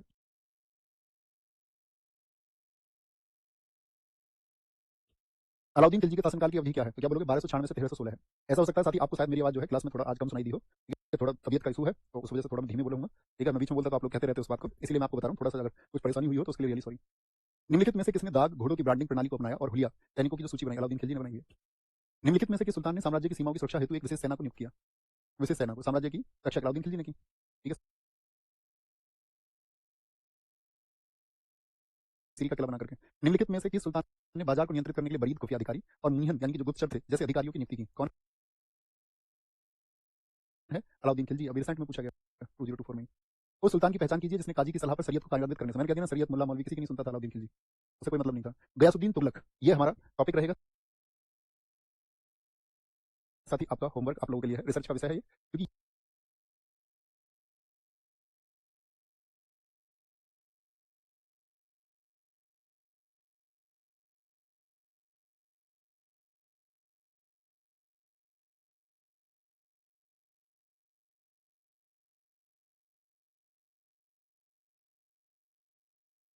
कि ये वो व्यक्ति है गयासुद्दीन तुगलक जो अगले वंश की स्थापना करेगा, जो हम इसके बारे में आपको बताएंगे। लेकिन थोड़ी सी रिसर्च करके होमवर्क का आंसर आप भी देना, उम्मीद करेंगे आप लोग अपना ख्याल रख के आगे पढ़ाई अच्छे से करते रहेंगे और हमेशा होमवर्क का आंसर दिया करो, ठीक है। आपको देखना है कि भाई आपका इसी क्वेश्चन को क्या आंसर इसका हो सकता है। तो होमवर्क का मतलब क्या होता है, अपने घर पर रिसर्च करके अच्छे से लिखना है उसको, और हमेशा आपका जो भी सुझाव है उसको लिखते रहिए। बाय बाय, टेक केयर, जय हिंद, जय भारत। मिलते हैं कल की क्लास में हम पढ़ेंगे कि आपका 2 चीजें हमको वहाँ पर पढ़नी है कि इसके बाद में अलाउद्दीन खिलजी के बाद में पतन के क्या कारण रहे, कौन कौन शासक रहे, और आपका किस तरह से आपका जो